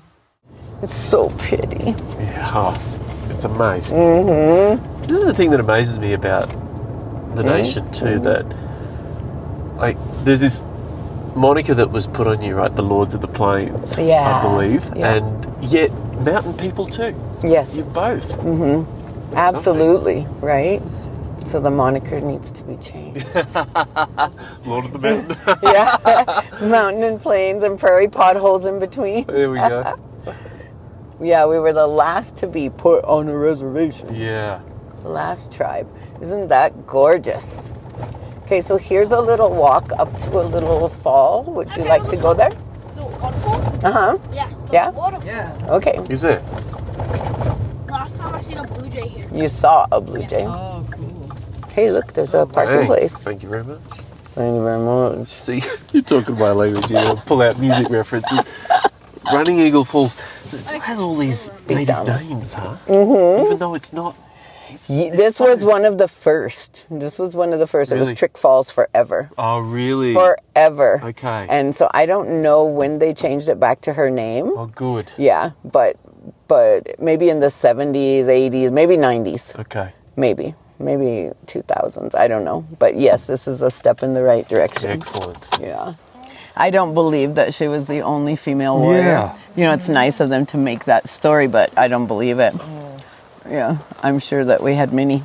But she was maybe the last notoriety. The last one who was, because everything, we didn't have a written language like the Cherokee. And so everything was oral tradition. But as we were decimated, like just in 7 years, we went from 60,000 to 3,800. Just in 7 years of smallpox, diphtheria, So I think a lot was lost. This is late 19th century? Or about the turn of the century? Yeah. So at the late 19th, early 20th. Yes. So recent. The end of the 1800s. Yeah, my grandma was alive. She was born in 1886, right? Yeah. Right? So it wasn't that long ago. People want to say, oh, pull yourselves up by your bootstraps. Yeah. We didn't do this to you. Well, it was a series of events that came together that culminated in what we live today, which is getting way better and better all the time. So we just have to get past the whole suicide stuff. Look. Wow. Oh, I think I'll wipe my fingers. Oh, maybe not. Oh my God. Wow. What tree is that? This was just the sap from that pine tree back there. Yeah. Is it very piney? It's very sticky. It's very piney. Oh, it smells delicious. Isn't that wonderful? You can have the sticky stuff. I'll have the smell. Oh, my Lord. Look at that waterfall. Boys. Oh, they've already gone down. Okay. he's all sticky too. Oh, it's just gorgeous, isn't it? Beautiful. See, I instantly feel shifted, Kim, when I get to water like this. You feel that too, huh? Yeah. Absolutely. They finally fixed the bridge. Yeah. I bet it's Oh, the colours of the rocks. Yeah. Absolutely amazing.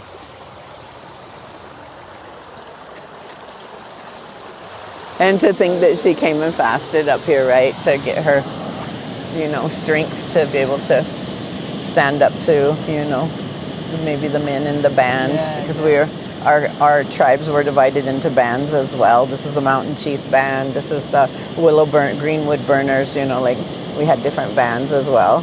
So to be able to continue to follow the men behind and the hunt and not give up, and then come up here and fast and know that she could do it. Yeah. My granddaughter's name is, he wanted his daughter named after me, but he wanted, because of the thunder, he wanted thunder in that, so her name is Thunder Charging Woman. Yeah. And then my daughter wanted her firstborn named after me, and she's Pretty Charging Woman. And then my other son wanted his firstborn daughter, long time charging woman, the same as me. So yeah, it's beautiful. I think we were just having kind of edge of that conversation. Before it was very anger inspiring, and because we were treated so poorly in the park, even targeted by our license plates. But recently, as things are changing, it's like beautiful that people come so far to witness what we get to see all the time, and it's honoring, and you can flip it right from never being welcome into our own homelands, and being pretty much profiled, to it's so beautiful that people can come here and enjoy this, and so you can throw that other mindset away and not let those things happen or inside of you, internalize it, and just be so proud, because once you travel a little, right, you're so happy to. I remember going down south and seeing an alligator for the first time, and I was so happy. I jumped. We were on this non-mechanized island off of Savannah, Georgia. It's called Ossabaw Island, and it was the Environmental Protection Conservation Society. It was the first conference I'd ever gone to. 50 years old, I don't know. And I made my cousin come with me because I'd never been to a scientific conference before. And so she came, and they met us, and they took us on a boat across the channel to this non-mechanized island, met us with a cart and, a pony, and they're bringing us along this island, and there's this big slough or swamp or whatever you call it, and there was an alligator or crocodile, I don't know, as long as from this bluff here to that, it was huge. And I jumped out of the cart immediately to take his picture, and my cousin grabbed me, going, "What are you doing?" And it's like people here, they jump out if there's a bear to take a picture of the grizzly. It's like, "What are you doing? You're 50 years old. Have you not learned anything?" Yeah. But I think of how awe-inspiring and how beautiful it is to go other places. And so you flip that mentality, right, from not really being welcomed in the park to now just, it's beautiful. But I still say what is now called Glacier National Park. I won't give that up. Piikani homelands. Well, shall we journey forward, or you guys want more time here? That's cool. Oh, look at the little chipmunk. This is the berry we lived off of. This is Savis berry. So this is our whole diet here. This is the holy berry. Yeah, wow. We can't start any ceremony without this berry. We can't end any ceremony without this berry. So this is the most important berry here within the Blackfeet Nation to us. And some people call it Saskatoon or service berry, but because we had such a huge French influence, we call it Savis berry. And so this was everything to us, this berry. We dried it, pick it, dry it. So another month they'll be ready. And we pick them, and now we have freezers. But in the days, just not too long past, and even still, many people still dry the berry. And then when we have our fall ceremony, or spring, because we've come through winter, but the berries aren't growing yet, then we had the dried berry that we make our soup for the ceremony. Or like me, you have them in the freezer. Yeah. So this is the main berry, our whole main, that and the buffalo, the ini. Yeah. It's brought to mind Robin Wall Kimmerer's book on the service berry. Oh, yeah. So the other one was braiding sweetgrass. Yeah. She's made a good existence off of that. I remember sharing Strengthening the Circle. It was this woman out of Bozeman, Hopa Mountain, Bonnie Sachatello Sawyer.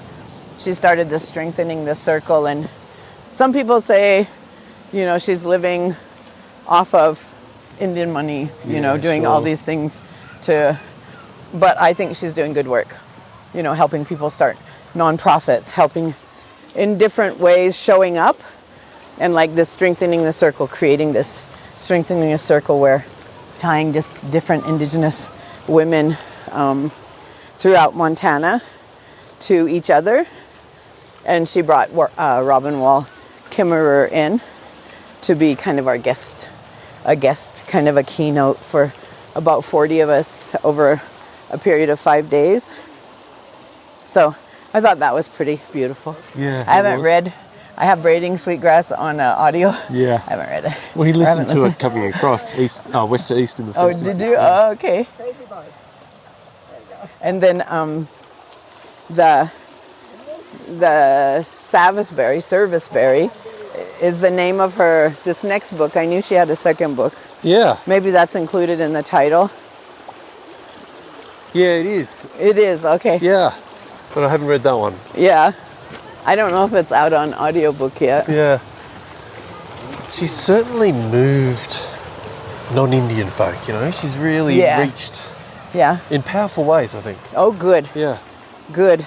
I know one for a good read that you may get a kick out of, especially after being to different Indian areas, is Neither Wolf Nor Dog. I was so angry at this book. It was required reading in one of my classes. The first couple of chapters, the arrogance, the entitlement of the author. Oh, really? But then as it moved forward, he left that in there. And he even states at the end of the book, I was going to take it out once I learned how to be a human. But it also is part of the transition to this level of humanity. And so I left it in because I was going to give up reading it like 10 times and throw it against the wall. It was so hurtful to me, the arrogance of this guy and the lack of appreciation and the lack of gratefulness, right? But as the book goes on, it's these old Indian, like at Wounded Knee. And so this grandpa tells the granddaughter to call this guy and tell him to come because he wants him to write his book. And he lives in Seattle, and he had written about the Red Lake, maybe the massacre or something, and the grandfather had read it and liked his style of writing so much that he instructed his granddaughter to call him. He said, I answered the phone, and there's some girl says, my grandpa says, come and write this book in Sioux country and in Wounded Knee. And so then it's all his arrogance for 3 chapters, but as the book builds, it's this beautiful transition of him into understanding and being a better human. And it's a beautiful book. I love it. I recommend it to everyone. Neither Wolf Nor Dog. Yeah, I'm really feeling that. Yeah. It's a good one. And these old Indian uncles really torture him. And I love it. There you go. And he becomes human. It's pretty beautiful. It takes... Because, the temptation, and many would take it, to paint yourself as the author in the best possible light. Yeah. So it takes something to own that. Well, absolutely. About, hey? Absolutely. Yeah, it is. But for the better. Like, for the better. Yeah, for That's the better. That's what's on offer. Yep. If you can own your stuff. Yep, exactly. Yeah. And put it out there. You're not only owning it privately, but put it out there to the world in the form of the first chapters of this book, Neither Wolf Nor Dog. I really look forward to reading that. Yeah, you'll have to. I used to buy it and give it away to people that needed humor and understanding. Now I just tell people about it. So it is painful to know that what is now called Glacier National Park is making tons of money, and they have private contractors in here with the hotels and the stores who are making tons of money, and we remain in the same situation while this occurs all around us. So that is painful. Yeah. The rest, the sharing of it, the beauty and the awe and the wonderful experiences that people have from coming all over the world to come here, that's beautiful. Yeah. But the fact that we still are not included in the industry of it, that would give hope, that would save lives, that would, keep people from taking their own lives, which is such a hard thing. We've switched our internships up to really focus on, before we were straight college age and young adult, and now because we had 2-3 suicides in 1 year in high school, completed suicide, we've switched up our internships to younger youth, to 14 and above. So last year we had all high school students. This year we have 4 high school and 2 first-year college. So just trying to inspire. They're so capable at that age, hey? So Yeah. you can do it. Oh, absolutely. You don't lose anything and you gain heaps. Yeah, Yeah. absolutely. I mean, look at these 11-year-olds already. I know, right? Yeah. Here, I'll show you Proton. But you're right, Kim, it opens up opportunity, doesn't it? Being adjacent and with the new, the reclaimed land, Yes. the opportunity, because it's what we see. We've seen it around the States and we see it at home too. The changing sympathies and interest does mean that people clamour these days. If there are places like the ones you're envisioning on that land, they go in numbers. Really? Yeah. So see, I have I'm still in my box, Yeah, right? there you Like go. I might have the vision, but in addition, we had 36 employees, and we're down to 8. And so I had the man we had a crew working on our marketing, our feasibility study for the processing plant. And he is like, Kim, you guys are small, but you're mighty. But we can't do it all by ourselves. No. And if I can't think if I can envision but not truly know, because I don't have your experiences, your history, your exposure, I don't know that it would be interesting or that people might want to. And what do you call it? Do you call it ecotourism, cultural tourism? Do you call it agritourism? Because we're doing so many things. It's a good question. And how do you create how the old salt has its image? I mean, there was maybe 500 people there, even in the rain. Yeah. Like there was so many people, even in this pouring rain. And how do you create what he's done to bring these people together, to bring them together up here? Because there's also the best kept secret, swept under the rug kind of policy of interaction with Native people. Our mentality is changing to where people really truly want to come and be a part of this, be a part of the change. Like to put the words together that really capture that we're all in this together, and how beautiful our culture is, and how vibrant, how strong, how resilient, and oh, by the way, not only do you get to come see some Indians, but you can see all this, right? but that's really not how I want to say anything. No. But you can experience a lifestyle and maybe a humor and a love and a deep connection to the land and to each other that people who come to our ceremonies, or even to, like one person who met one of our relatives who passed and came to our wake, and they just were so moved by, I buried my mother last year, and we had 4 hours in the funeral home, and that was it. And you guys are together for 4 or 5 days, cooking and comforting and providing this rebar, this strength to the ones who are grieving the deepest. And you're actually grieving and getting it out and telling the stories and laughing, and this whole experience of the wake that really does help. I've seen it both ways, and I can't imagine the coldness of the other way. I don't know. To me, that seems like a harder way to deal with death. Yeah, I think it's getting increasingly evident that is true. But I think particularly in these industrialized times, it's so transactional. Expensive. I mean, my cousin who just left the morning that you arrived lost her son recently, and she said everything. It was so transactional. Everything was money. Everything was horrendous amounts of money. Money that should never have been, things should never have been at that level of expense. It just was, she was more horrified, so horrified with the death, to lose your child, but then to deal with the continual horrors of people stealing from you for every little thing, and you try to do right by your child and their memory and their remains. And she She couldn't believe it. She said it was like he was being killed over and over and over again. Yeah, I hear that. This might be something that, you say, how do you feel about this? Well, when I can't get my own parking place, I'll tell you how I feel. I feel like I'll just park anywhere I want. There you go. What are you going to do? This is our land, by the way. Do you know who I am? Do you know who I am? Don't tell you, she'll be upset with me. I joined the family of my old friend and mentor when he died in burying him ourselves by hand. Oh. The challenge for his partner was to find a place where we could do Where that. you could do it. It was an old cemetery, sort of almost if not disused, in a rural area. Oh. And so we could just go and do it in a simple pine box. Yep. Literally. That's what my kids know. You throw me in a pine box and you put me in the back of that Corvette and drive me through. No, I'm just kidding.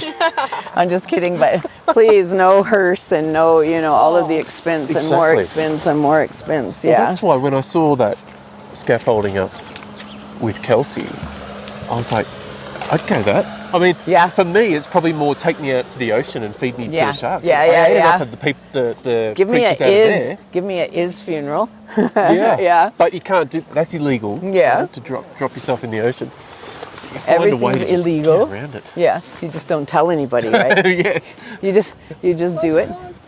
So this is Sinapa.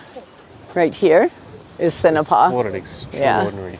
This was my grandmother's favorite place as well. Really? So when she passed, I came and brought her because she wanted to be. So we're a product of the Relocation Act, yet another law that was passed in D.C.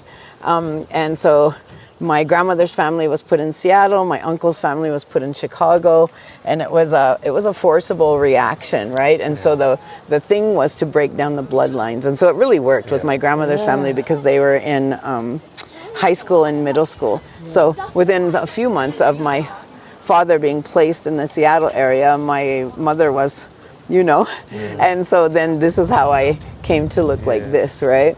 So my grandmother, when my grandfather passed, she immediately came home, and she lived at home for, I think, about 10 years. And then her youngest son found out how much, because we just supported her, and so everything that she had was going into the bank. He learned about the money. He came and got her. She was already in, stages of dementia. So, you must move home with me, Mom. I need your help, da-da-da-da-da. And she passed away in a matter of months, but she wanted to be cremated so she could be brought home.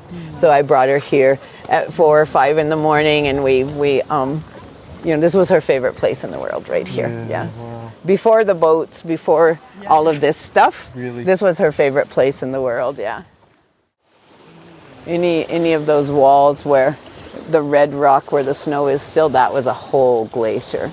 And you can look at, you can Google Glacier National Park, receding glaciers, or then and now. Amazing little forms on the slopes, eh? Yeah. And over there just sitting up. That's those old ones watching over us. Yeah. Come on, goats. Come on, grizzlies. Come on, where are you at now? This is bear grass. See this white one? It only grows for about 2 weeks out of the year and only at certain elevations, and it's gone. Yeah. And so my grandmother, who was in Carlisle all her life, when she came home, and then after we were all born and driving, she would give us her truck, 12, 13 years old, to drive up here and get her bear grass. And we would bring her bundles of bear grass, and it falls apart. It's very delicate, and bring it home to her. And she had her mason jars. She would fill them with water and food coloring. One would be blue, one would be red, one would be orange, and she would put the bear grass in, and they would, they're like a lily. They absorb, and they would absorb the color. So she would have blue bear grass, purple bear grass. It was her thrill for, here's one here. And back then they didn't have nice cars and, to be able to go and pick this. So it was a huge thing for her. But she wouldn't let us pick bear grass on Divide. And I never understood why until I was in my master's program and I had to come up with a research project. And we were always, she would tell us, you don't leave your hair in a brush, you don't clip your fingernails at other people's houses because these are things that people can use against you. Yes. And we'd be like, okay, Grandma, yes, okay, Grandma. Well, all right, Grandma. Well, then when she would send us to get bear grass for her, but you can't pick on divide. And we would just categorize it in with the you can't leave your hair in a brush or your nails anywhere. But as I got into my master's program, I started trying to figure out, because she was already passed. She passed when my second daughter, or my only daughter, when my daughter was born. She was my third child. That was when my grandmother passed. So it's very recent history, right? Yeah. And I started looking into why couldn't we pick bear grass on Divide? And then, the different stories that people said there was bad things. She told us there's bad things buried up there. Huh. And so then I started looking, so this is all Sabbathberry. I started looking and trying to learn where that history came from. Well, the Atomic Energy Commission in 1961 made a proposal to our tribe to bury not less than 1 million gallons of irradiated wastewater and byproducts from the enrichment of uranium up to plutonium for the bombs that were dropped on Nagasaki and Hiroshima.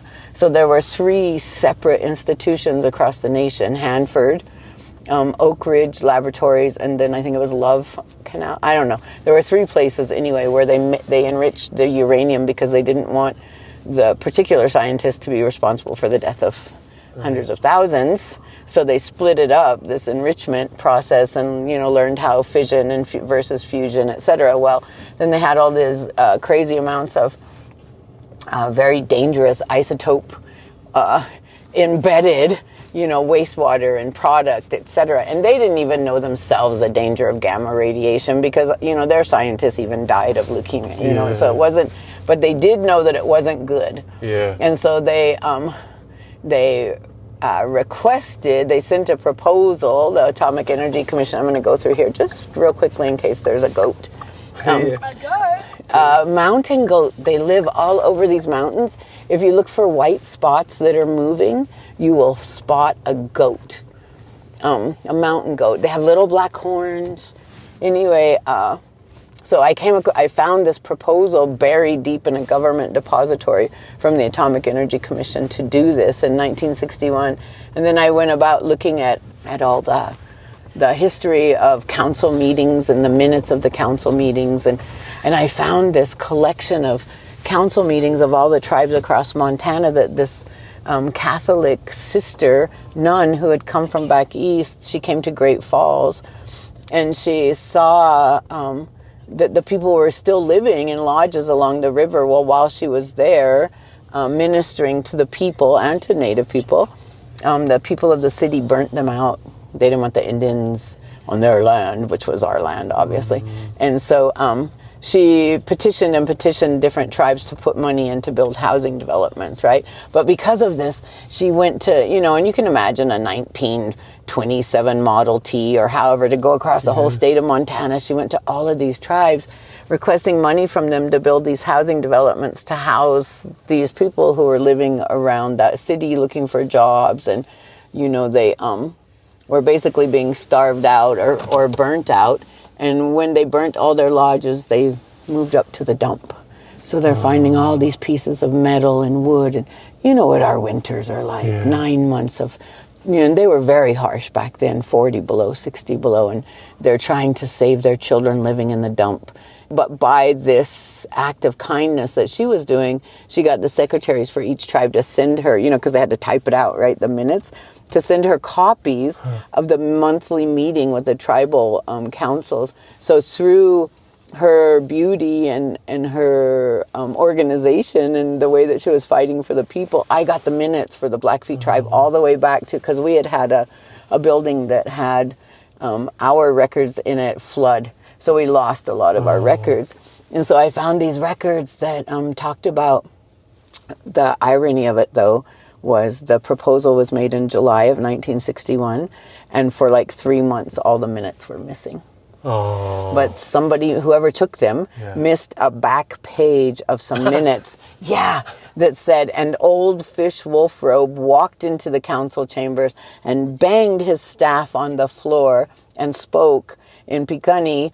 I may not understand English well, but my grandson does, and he's explained to me this this attempt for the government to bury very dangerous things that could cause our mountains, because they thought of earthquakes. Yes. They were thinking of the explosion, because of the enrichment up to plutonium, because they'd already experienced Nagasaki. So this was in the 50s. Yes. 1961, I'm sorry, duh. So they had already experienced the knowledge of what atomic energy could do. And so he adamantly said no. And so the proposal was turned down, but it was turned down a year later. So I thought maybe there was some cursory dumping that was taking place. And we had an area of land up by Divide Mountain, from Divide all the way 10 miles down the road from St. Mary's, where every single family living on that on the land had cancer on that 10-mile stretch. Really? Yeah. Except for one family who had moved in there just a few years before that and built a little campground, but they were non-native. They hadn't lived there for. So, man, I dug into that, and I had 62 sample sites, and, took water from all the creeks and the runoff and the beaver dams and the house water, coming out of their faucets, their wells, everything. But, I was in my graduate studies. I wasn't funded. I didn't have any money.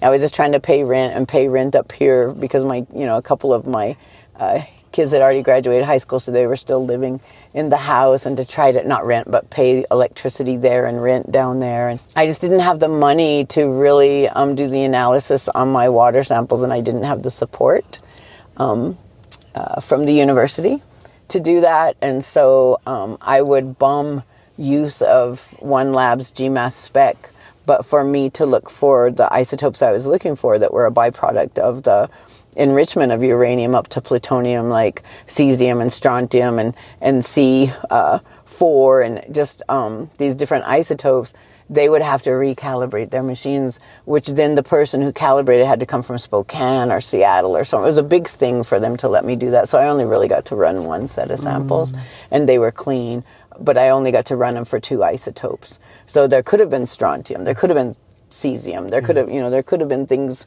in there. And then because I couldn't come up with it cost $500 for like a half a gallon of this what was it called, but it would light up the isotopes. It was this particular liquid that you used in your sample, and I can't think of the name of it because the 4 years of mass prednisone on my brain. But anyway, so I couldn't find through 2 years of sampling in every season because I didn't have the money to really do it correctly. So I went about it a different way, and I hit the EPA with FOIA requests, and I was trying to force them into designating a cancer cluster, but they would not do it, and it was so hard to get medical records, et cetera, and they would not do it because when, just one more loophole, right? If they're going to designate an area a cancer cluster, all the primary cancer has to be the same. Oh, right. But people had leukemia, and they had different forms of cancer, so the primary cancer wasn't the same. Non-Hodgkin's lymphoma was a big one that people had. Yeah, but because there was non-Hodgkin's and leukemia, then boom, they wouldn't designate it. It's pretty funny how it's classic reductionism, isn't it? Yeah. It's like there's a clear pattern and a devastating one. Right. It's like, no, it doesn't quite tick. Right, losing 2 or 3 members of your family to no. Yeah. And so, there were. Whoa. Then I had to do the classic, studies of other dumping sites like Fallon, Nevada, and trying to. We were just talking about this the other day because Australia was contemplating taking nuclear waste from. I think it was here, wasn't it, Poppy? I thought so. Yeah, taking it from here. Oh. And of course, where would they propose to put it? Right. Aboriginal communities. Oh, of course. Not in my backyard. No. You should see the document. You should see the language of this document. It is your patriotic duty. Because Native Americans serve at such a higher percentage in the military service than any other ethnicity in America, and it continues to this day, even with the treatment. Because this was our land. This is our land. We're proud, and we're proud to defend it. Anyway. In these faux wars that aren't even real wars anymore over rubber or oil but anyway, certainly that was the language they used, it was our patriotic duty, and because at Hanford, it was costing them 35 cents a gallon to store it. They would give us 22 cents or 23. They would give us, this amount, which was nowhere near the amount. I don't know how to get out of here, if it's one way or... Obviously, I don't come in the park much. Yeah, it might be one way, huh? I might be going the wrong way. Yeah, probably. So your podcasts are, what is the name? Is it like your...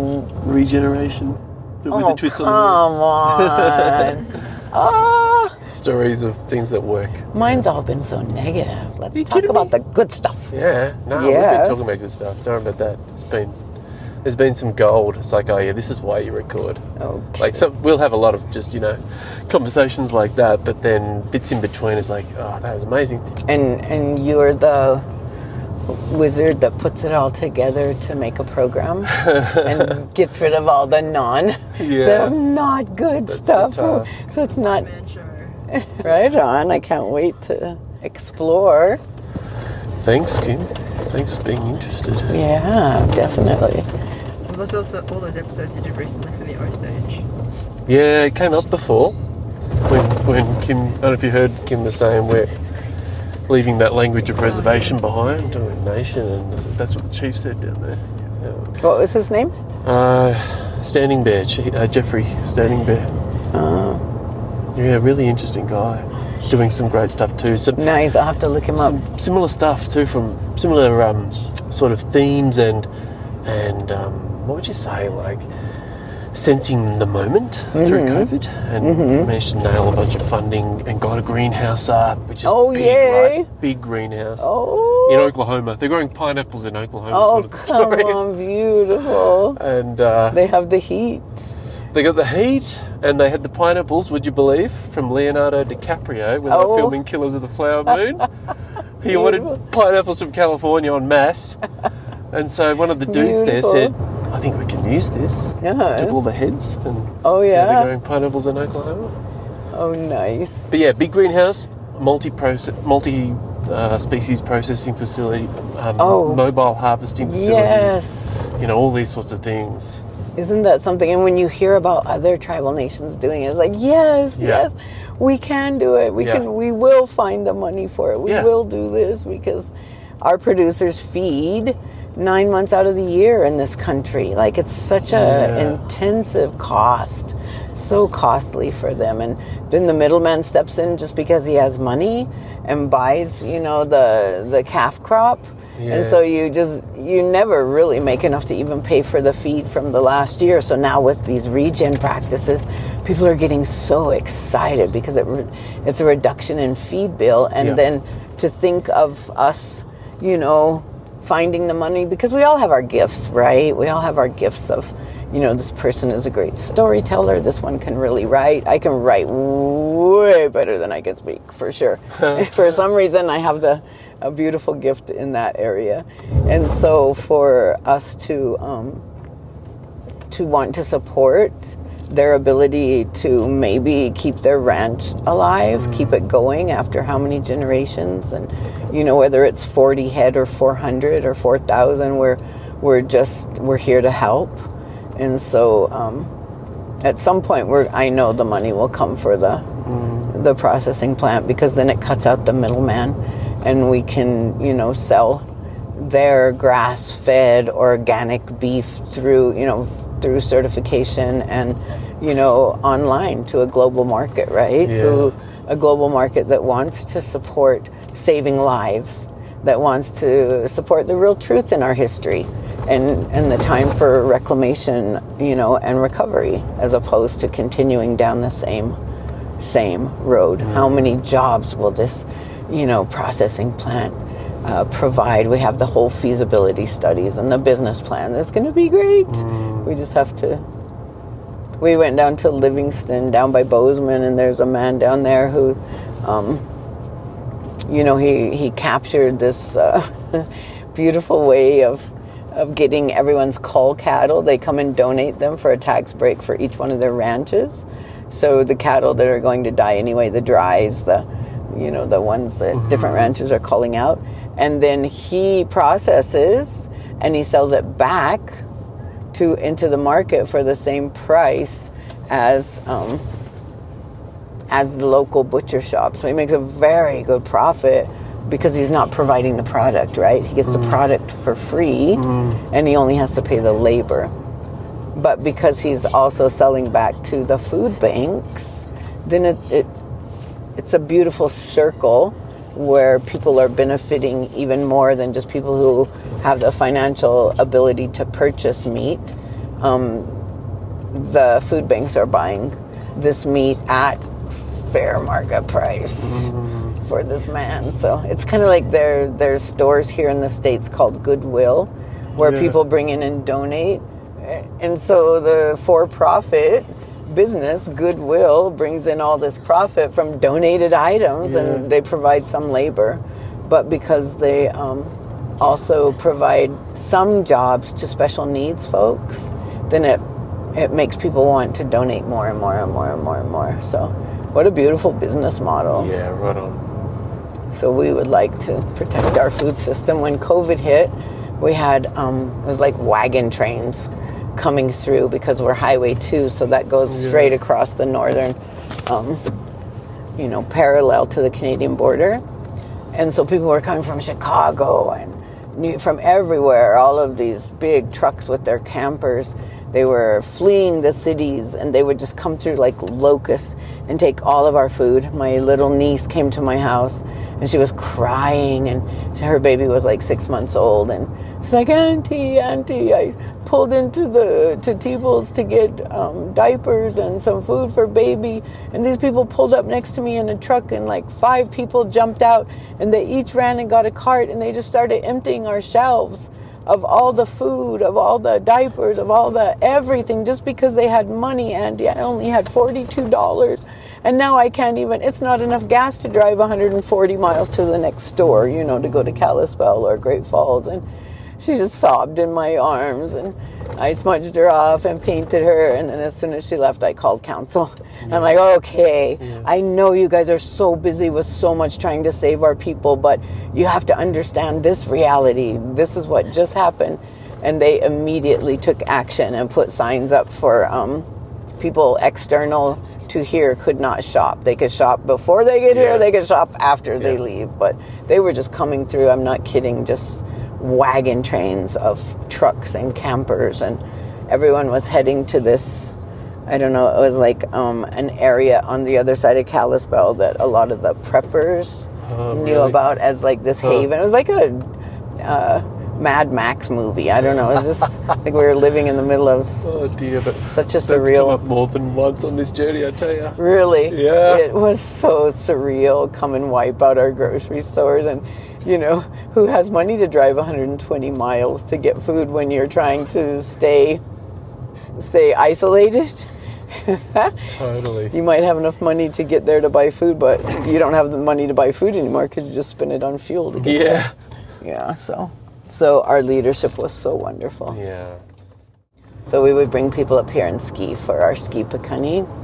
And once we got the snow machine and the groom tracks, and then we realized that then still only the haves and not the have-nots could get to ski, because you had to have healthy parents to drive you up here, or you had to have a vehicle, or you had to have a good 4-wheel vehicle. And so then we started skiing right in little neighborhoods. Really? Awesome. Grooming, just going and grooming a little track and skiing right next to the small neighborhood so kids could just come. Yeah. They didn't have to have oversight, and they could also run home, for the bathroom. So we didn't have to do the frozen porta potty thing. So that worked out really well. Yeah, that's cool. Parents knew where they were, and so we determined next year's ski season will be in each of the little surrounding communities. Yeah, across the nation. We have Hart Butte, Birch Creek, Badger Creek, Two Medicine, East Glacier, Star School, Fisher Flat, Seville, St. Mary Bab, and I'm missing someone. Anyway, we have all of these sub-communities. Oh, Blackfoot, that's it. That's 11. And so when, I'm not sure if we got through the story of when I first created Piikani Lodge. No. Founded it. Yeah, I've been wanting to come to that. Yeah, so I came back from the Himalayas, having seen the mountain shepherds, how they were able to provide jobs for their youth and young adults. And I determined to create that same model here for people who, you know, I have a nephew that dropped out in the 6th grade, another in the 9th. I dropped out in the 9th grade myself and went for 28 years before, you know, going to school, and now have quite a bit more education than that. Yeah. How many degrees you got? So my undergrad was in pre-med and research psych. My master's was in environmental chemistry and biomedical science. And my doctorate was in biochemistry, biomedical science, and community and public health. So it was like Creator led me through this holistic pattern of everything from the metabolic level, both environmentally and human biology, all the way out to community and public health. So from the pre-med to the biochem to the biomedical science to community and public health, along with land issues management and environmental chemistry. So yeah, that many. I think when you drop out in the 9th grade and work construction for 28 years to support 4 children, you're really hungry. Yeah. So you get a whole lot of education real quick and bring it home to be a better tool for... Well, funnily enough, you know, I partly relate to that because for me, I had 17 years of schooling from, you know, preschool through to a scholarship at university through to 21, but felt like I knew nothing and much more. I mean, I knew mechanics of stuff like business at university and business systems and obviously, everything high school teaches you and tests you in. But much less did I learn stuff I was passionate about. Right. So when it took a while because I was depressed, you know, use that word that you guys don't have in your language, when I was really, things were dark for me at that era, because nothing was turning the light on. Right. To have then found what I loved, I felt that same hunger. Yeah. So then you found the passion. Yeah. Well, just that hunger as well. So, and it's still, this is what's being lived out even now in this journey, right? It's just, and I still, it was only the other day I said to Olivia, to think of 17 years of my life getting educated. Education. Yeah, exactly. Whoa. Yeah. So My these, dad used to work. this is Really? why Yeah. in the kitchen, this is why the railroad was put through to annihilate the buffalo and build this lodge here and at Mini Glacier for Teddy Roosevelt. Yeah, it looks like the one at Grand Canyon as well. Yeah, they're all the that national sort of park thing. system. Yeah. So you can surely come up here if you'd like. I don't go in there. But you are more than welcome to come back because you'll see it's just such a close trek. Yeah. Yeah. So this is the first, see our flag, the first business we've ever been able to is that right? reclaim here. Oh, hello. Yeah. Home puppy. Homemade local favorites. There we go. I think their window dressings need to change though because nobody ever knows they're open. Well, that's right. You You don't. can't- It doesn't look like they're open. No, it doesn't. Look at that. Piikani pizza. That's our only one. All the rest is all non. Wow. Non. And then we bought this gas station, so Oh, really? this is There you go. thriving. Yeah, Really? we took this back for this crazy, enormous price, and the people that sold it to us probably just laughed all the way to the bank. Man. Yeah. But hopefully we regroup that money. Yeah. Yeah. And he's the one that owned the grocery store before. Oh, Or that really? little gas station, yeah. So now he owns this whole hillside. And he's not from here. You know, he just made good money. Right? And this is the Two Medicine River coming out of there and going down to feed all the way into the Missouri and then into the Mississippi. Wow. That's a beautiful. Yeah, and it's all the farmland east of the nation, east of the Blackfeet Nation, that really reaps the benefit of it. Yeah. Because we just don't have the infrastructure to use it for irrigation, which I don't know how many lifetimes does one have, but wouldn't it be nice to be able to get that in place at some point to be able to use our own water?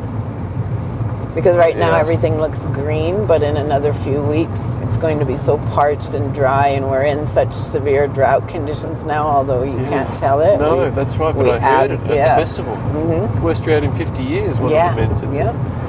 But we just had some late recent rain, and we just keep praying for it, which is why you see the green now. But worst drought in 50 years.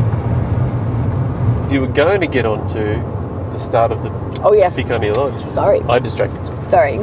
So coming from the Himalayas and seeing this beautiful mountain shepherd business model, and then with being at the university and seeing so much research, because for doctorate in the States, it has to be novel research, something new, something unpublished. And so a lot of grants were being written and careers built on research within Indian communities, indigenous communities, but they weren't benefiting anyone in indigenous communities, and careers weren't being built here at home. And so with being asked to be on the Blackfeet Nation Institutional Review Board as well, to serve on that board, I was seeing just beyond what I saw at one university of taking advantage of us and our people with no beneficence for us here at home. I became pretty and deeply angry, and I saw also, I walked into the grad school one afternoon, and this woman who was the director of a program at that time called Bridges to the Baccalaureate, which actually was my way to get to the university. It was a beautiful program that supported, I didn't have the gas money to drive across the street, much less down to the, I'd never even been to Missoula, really? From just right here, 4 hours south. And so to go be a part of this Bridges to Baccalaureate program in the summer that then normalized me to Missoula and the campus, and navigating the systems of registering for classes and finding financial aid, etc. I don't think I would ever have gotten as far as I have, Western-based science educationally, degree-wise, had it not been for that program. But one day I walked into the graduate school because I had broken 3 vertebrae. I was going away to med school, Yale and Loma Linda, accepted there, and then all of a sudden I broke these vertebrae, and it's like, okay, what are you trying to tell me? And my first grandchild was about to be born. It was like I couldn't leave, and so that's when I developed the contaminated waste, the research for my master. And so in doing that, I had a lot of interaction with the grad school, and I walked in there one day because the director of the grad school was actually on my committee, and I went in to ask him a question, and this woman was standing there with her back to me and telling all these other research professors, if you haven't accessed this low-hanging fruit, this Indian money, then you're all fools. You need to... Oh, it was horrible. And Sandy, the director of the grad school at the time, looked up at me. He's like, Kim, he was so embarrassed, so deeply embarrassed. And for this woman who happened to be the director of the Bridges to the Baccalaureate program. Is that right? Who I immediately got a job with so that I could change what was going on within her brain. Cool. And unfortunately, she was new to that program, and she basically took care of herself and her accountants and changed the program up instead of where it really benefited the students and bringing students to the university system. I ran into her at the grocery store one day, and I was like the whatever. She just had me on as kind of a token. But, I did the work. I obviously came out to the different tribal nations and recruited the students for the summer and, promised the parents that they would be safe with us. And because back then the rent was paid through the summer, and you got a food card for like $75 a week or something. But once she took it over, it was not being run that way. And I ran into her at the grocery store, and she had this cart full of like snail shells and I don't know, these pastes and all this stuff. 2 carts, her and her accountant. And I'm like, wow, looks like you guys are having a party. And she's like, oh, you didn't get invited. Oh, it's the Bridges party for the administrative. Yeah, it was just for them, not for the students, but the students no longer got the $75 a week food. So I had to quit. I quit the next day. I was done with this woman. And So anyway, I had these experiences, and when I was close to graduating with my doctorate, I think I completed my credits, completed my dissertation. I just hadn't defended. My cousin asked me to come home and help him write the ARMP, and then I had a side job writing the climate change adaptation plan with a few other authors. And I really didn't know exactly what I was going to do, but I attended that Strengthening the Circle meeting that I was telling you about, where Robin Wall Kimmerer was the guest speaker. But at that point, the woman who was the director of that program, her and I sat down and we completed the nonprofit, application, and that's how Piikani Lodge was born. And it was really based on creating jobs, employing these especially young men who are hard hit with suicide here. They were just left behind 100 years ago, where women have to be aggressive and get educations to support their children. Men were hunters for 20,000 years. They hunted and they protected us, bottom line. And so the transition epigenetically for them to, go to school or to, there's so few jobs here, right? Yeah. And so it was my big dream, big vision was to create this ecotourism, cultural ecotourism model after the mountain shepherds in the Himalayas, and do study abroads where we're a third world country within a nation, right? Like we're a third world nation within a nation, and let create curriculum so that the study abroad students from Yale or Harvard or Stanford or wherever would come and have an 8-week or a 5-week course with us, and the parents would love it if they were still supporting their children at university level, because it would be accredited, give them credits. And so this was the model that Piikani Lodge was started on. Well, great unicorn with sparkles coming out of the nose and other, maybe the mouth. I'll leave it there. You can't start anything without some kind of funding. Sure, I had the Secretary of the State paperwork that, Piikani Lodge was a nonprofit, qualified as a nonprofit, but we didn't have any jobs. We didn't have any, how was I going to start this tourism thing without, we didn't have a website, we didn't have anything. And so we wrote up this contract with the Foundation for Food and Ag Research, and these beautiful humans back in DC, and this program caught the vision of the traditional diet. And then the work contract was to help strengthen food systems policy to protect local food systems, is the way we wrote it up, and then the traditional diet. So that was how Piikani Lodge began. On the back of that, I had also, because of the suicide challenges here at home, I had spent 3 years with this carrot hanging out in front of my face to make myself finish my doctoral studies, that as soon as I graduated, I would get to go down into the basement of the chemistry building and write this vision that I had called Culture and Hope, Culture as Medicine. And so I wrote that up and got it funded, and I ran it under the tribe and created a department under the tribe that was based on indigenous culture as medicine, as preventative medicine. And so created that program, and then, ended up handing it over to my administrative assistant, who still has it running to this day, and I focused on Piikani Lodge. Wow. After a couple years doing that, putting up lodges, having medicine camps, and just traditional camps where we taught cutting dry meat and made our protection bags, and taught people about the different smudges, and we did all the medicinal and traditional plant walks for food, for medicine, for teas, we had our elders come in and teach us so much.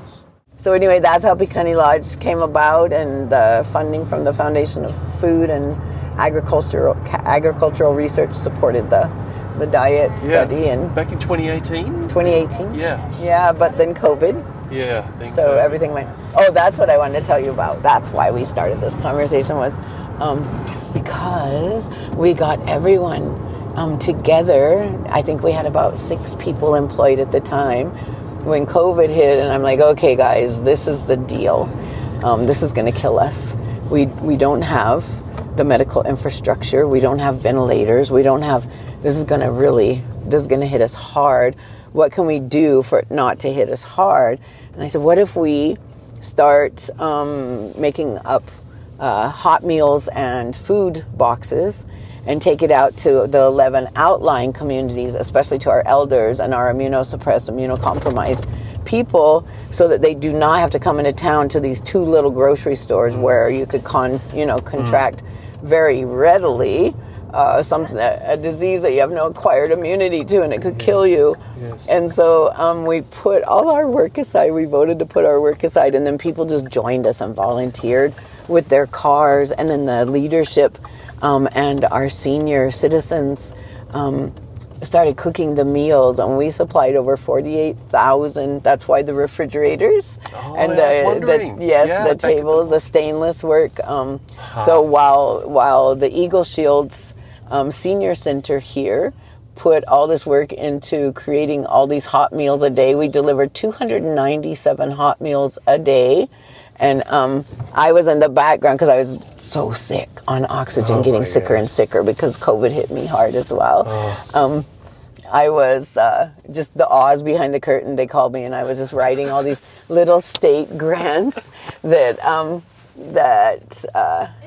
brought in 2,000 or 3,000 or anyway, yeah. So that was really the birth of Piikani Lodge, was those 48,000 meals and the 13,800 food boxes, and I was just writing and writing and writing and writing and writing and writing and writing and bringing in 1,000 here and 500 there, and that's how we met this amazing man out of California who he called me one day and he's like, Kim, and I didn't know who he was, and he said, I have to ask you a question.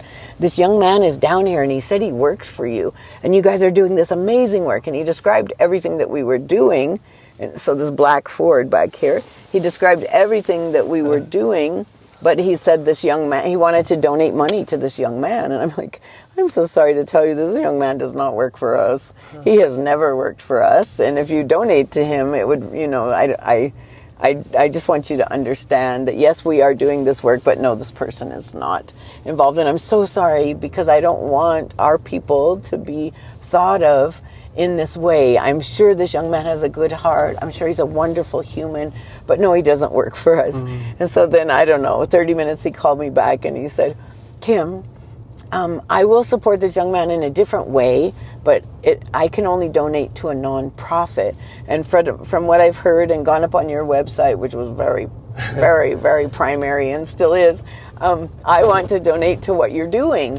And so this was our first actual true donation to help us do what we were doing, because people were driving their own vehicles and breaking down their front ends and their rear ends and tearing out their transmissions. And 9 months through winter to all these outlying ranches, it was a lot of work. And just my nieces were volunteering, my children all volunteered, my grandchildren were putting together all the food bags and food boxes and taking them out locally and delivering them to homes in some of our lower rent areas, and just very, very much a family and a community outreach thing. There were women all across town making scarves. Bonnie Sachatello out of Hopa Mountain would make a $5,000 donation. We'd buy $5,000 worth of food. Then she made we bought $2,000 worth of material, and they were making masks, and it was very much a community outreach. And so the real heart of Piikani Lodge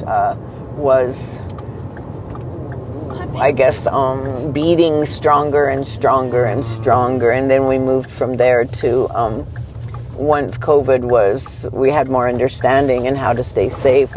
I don't know how much hand sanitizer and gloves and masks we delivered along with foods, and then Christmas came, and so we're delivering bikes and games that could be puzzles, that could be. Walmart, you always sprayed us with that sanitizer. I do remember. I do. Oh, it was horrible, yeah. Just trying to keep everyone safe, and so that was really the beginning of the heart. And then realized that we could never really create the beautiful ecotourism model that we wanted to without trying to find some funding. And I think now that we have this land, we're going to be one step closer. There you go. Yeah. Yeah. Yeah. That is beautiful. Yeah. Thanks so much for that, Kim. You guys are welcome. That was long-time charging woman Kim Paul, founder and ED of the Piikani Lodge Health Institute on Amskapi, Piikani, Blackfeet Nation, with grandson Trayson and my fam along for the ride. That was our first day together. Our second was to come, every bit as special, with some additional prized company as we made our way to the sacred ground of Chief Mountain and beyond. With great thanks to you generous supporting listeners for making this episode possible, special thanks this week to Beck Hammersley for keeping the touring van running for the 16 months we ended up in the Americas, as well as being a subscriber for over a year now, alongside Rue Gale and old mate James Thompson. Immense thanks to you all. If you'd like to join us, be part of this great community, get some exclusive stuff and help keep the show going, we'd love you to. Just head to the website or the show notes and follow the prompts. You'll find a few photos on the episode webpage too, with more for subscribers as always, including of the wonderful Powwow and North American Indian Days Festival generally. And those Indian relays we'd been hearing about? Wow. For more on the Micah Matters campaign, including this American Life's podcast on the story, I've included a link in the show notes for that too. In deep admiration for the legacy Micah and her family are honouring and creating. And for those wondering, as I was, that senator was John Tester. Finally, Kim, I have neither wolf nor dog on order. The music you're hearing is Regeneration by Amelia Barden. My name's Anthony James. Thanks for listening.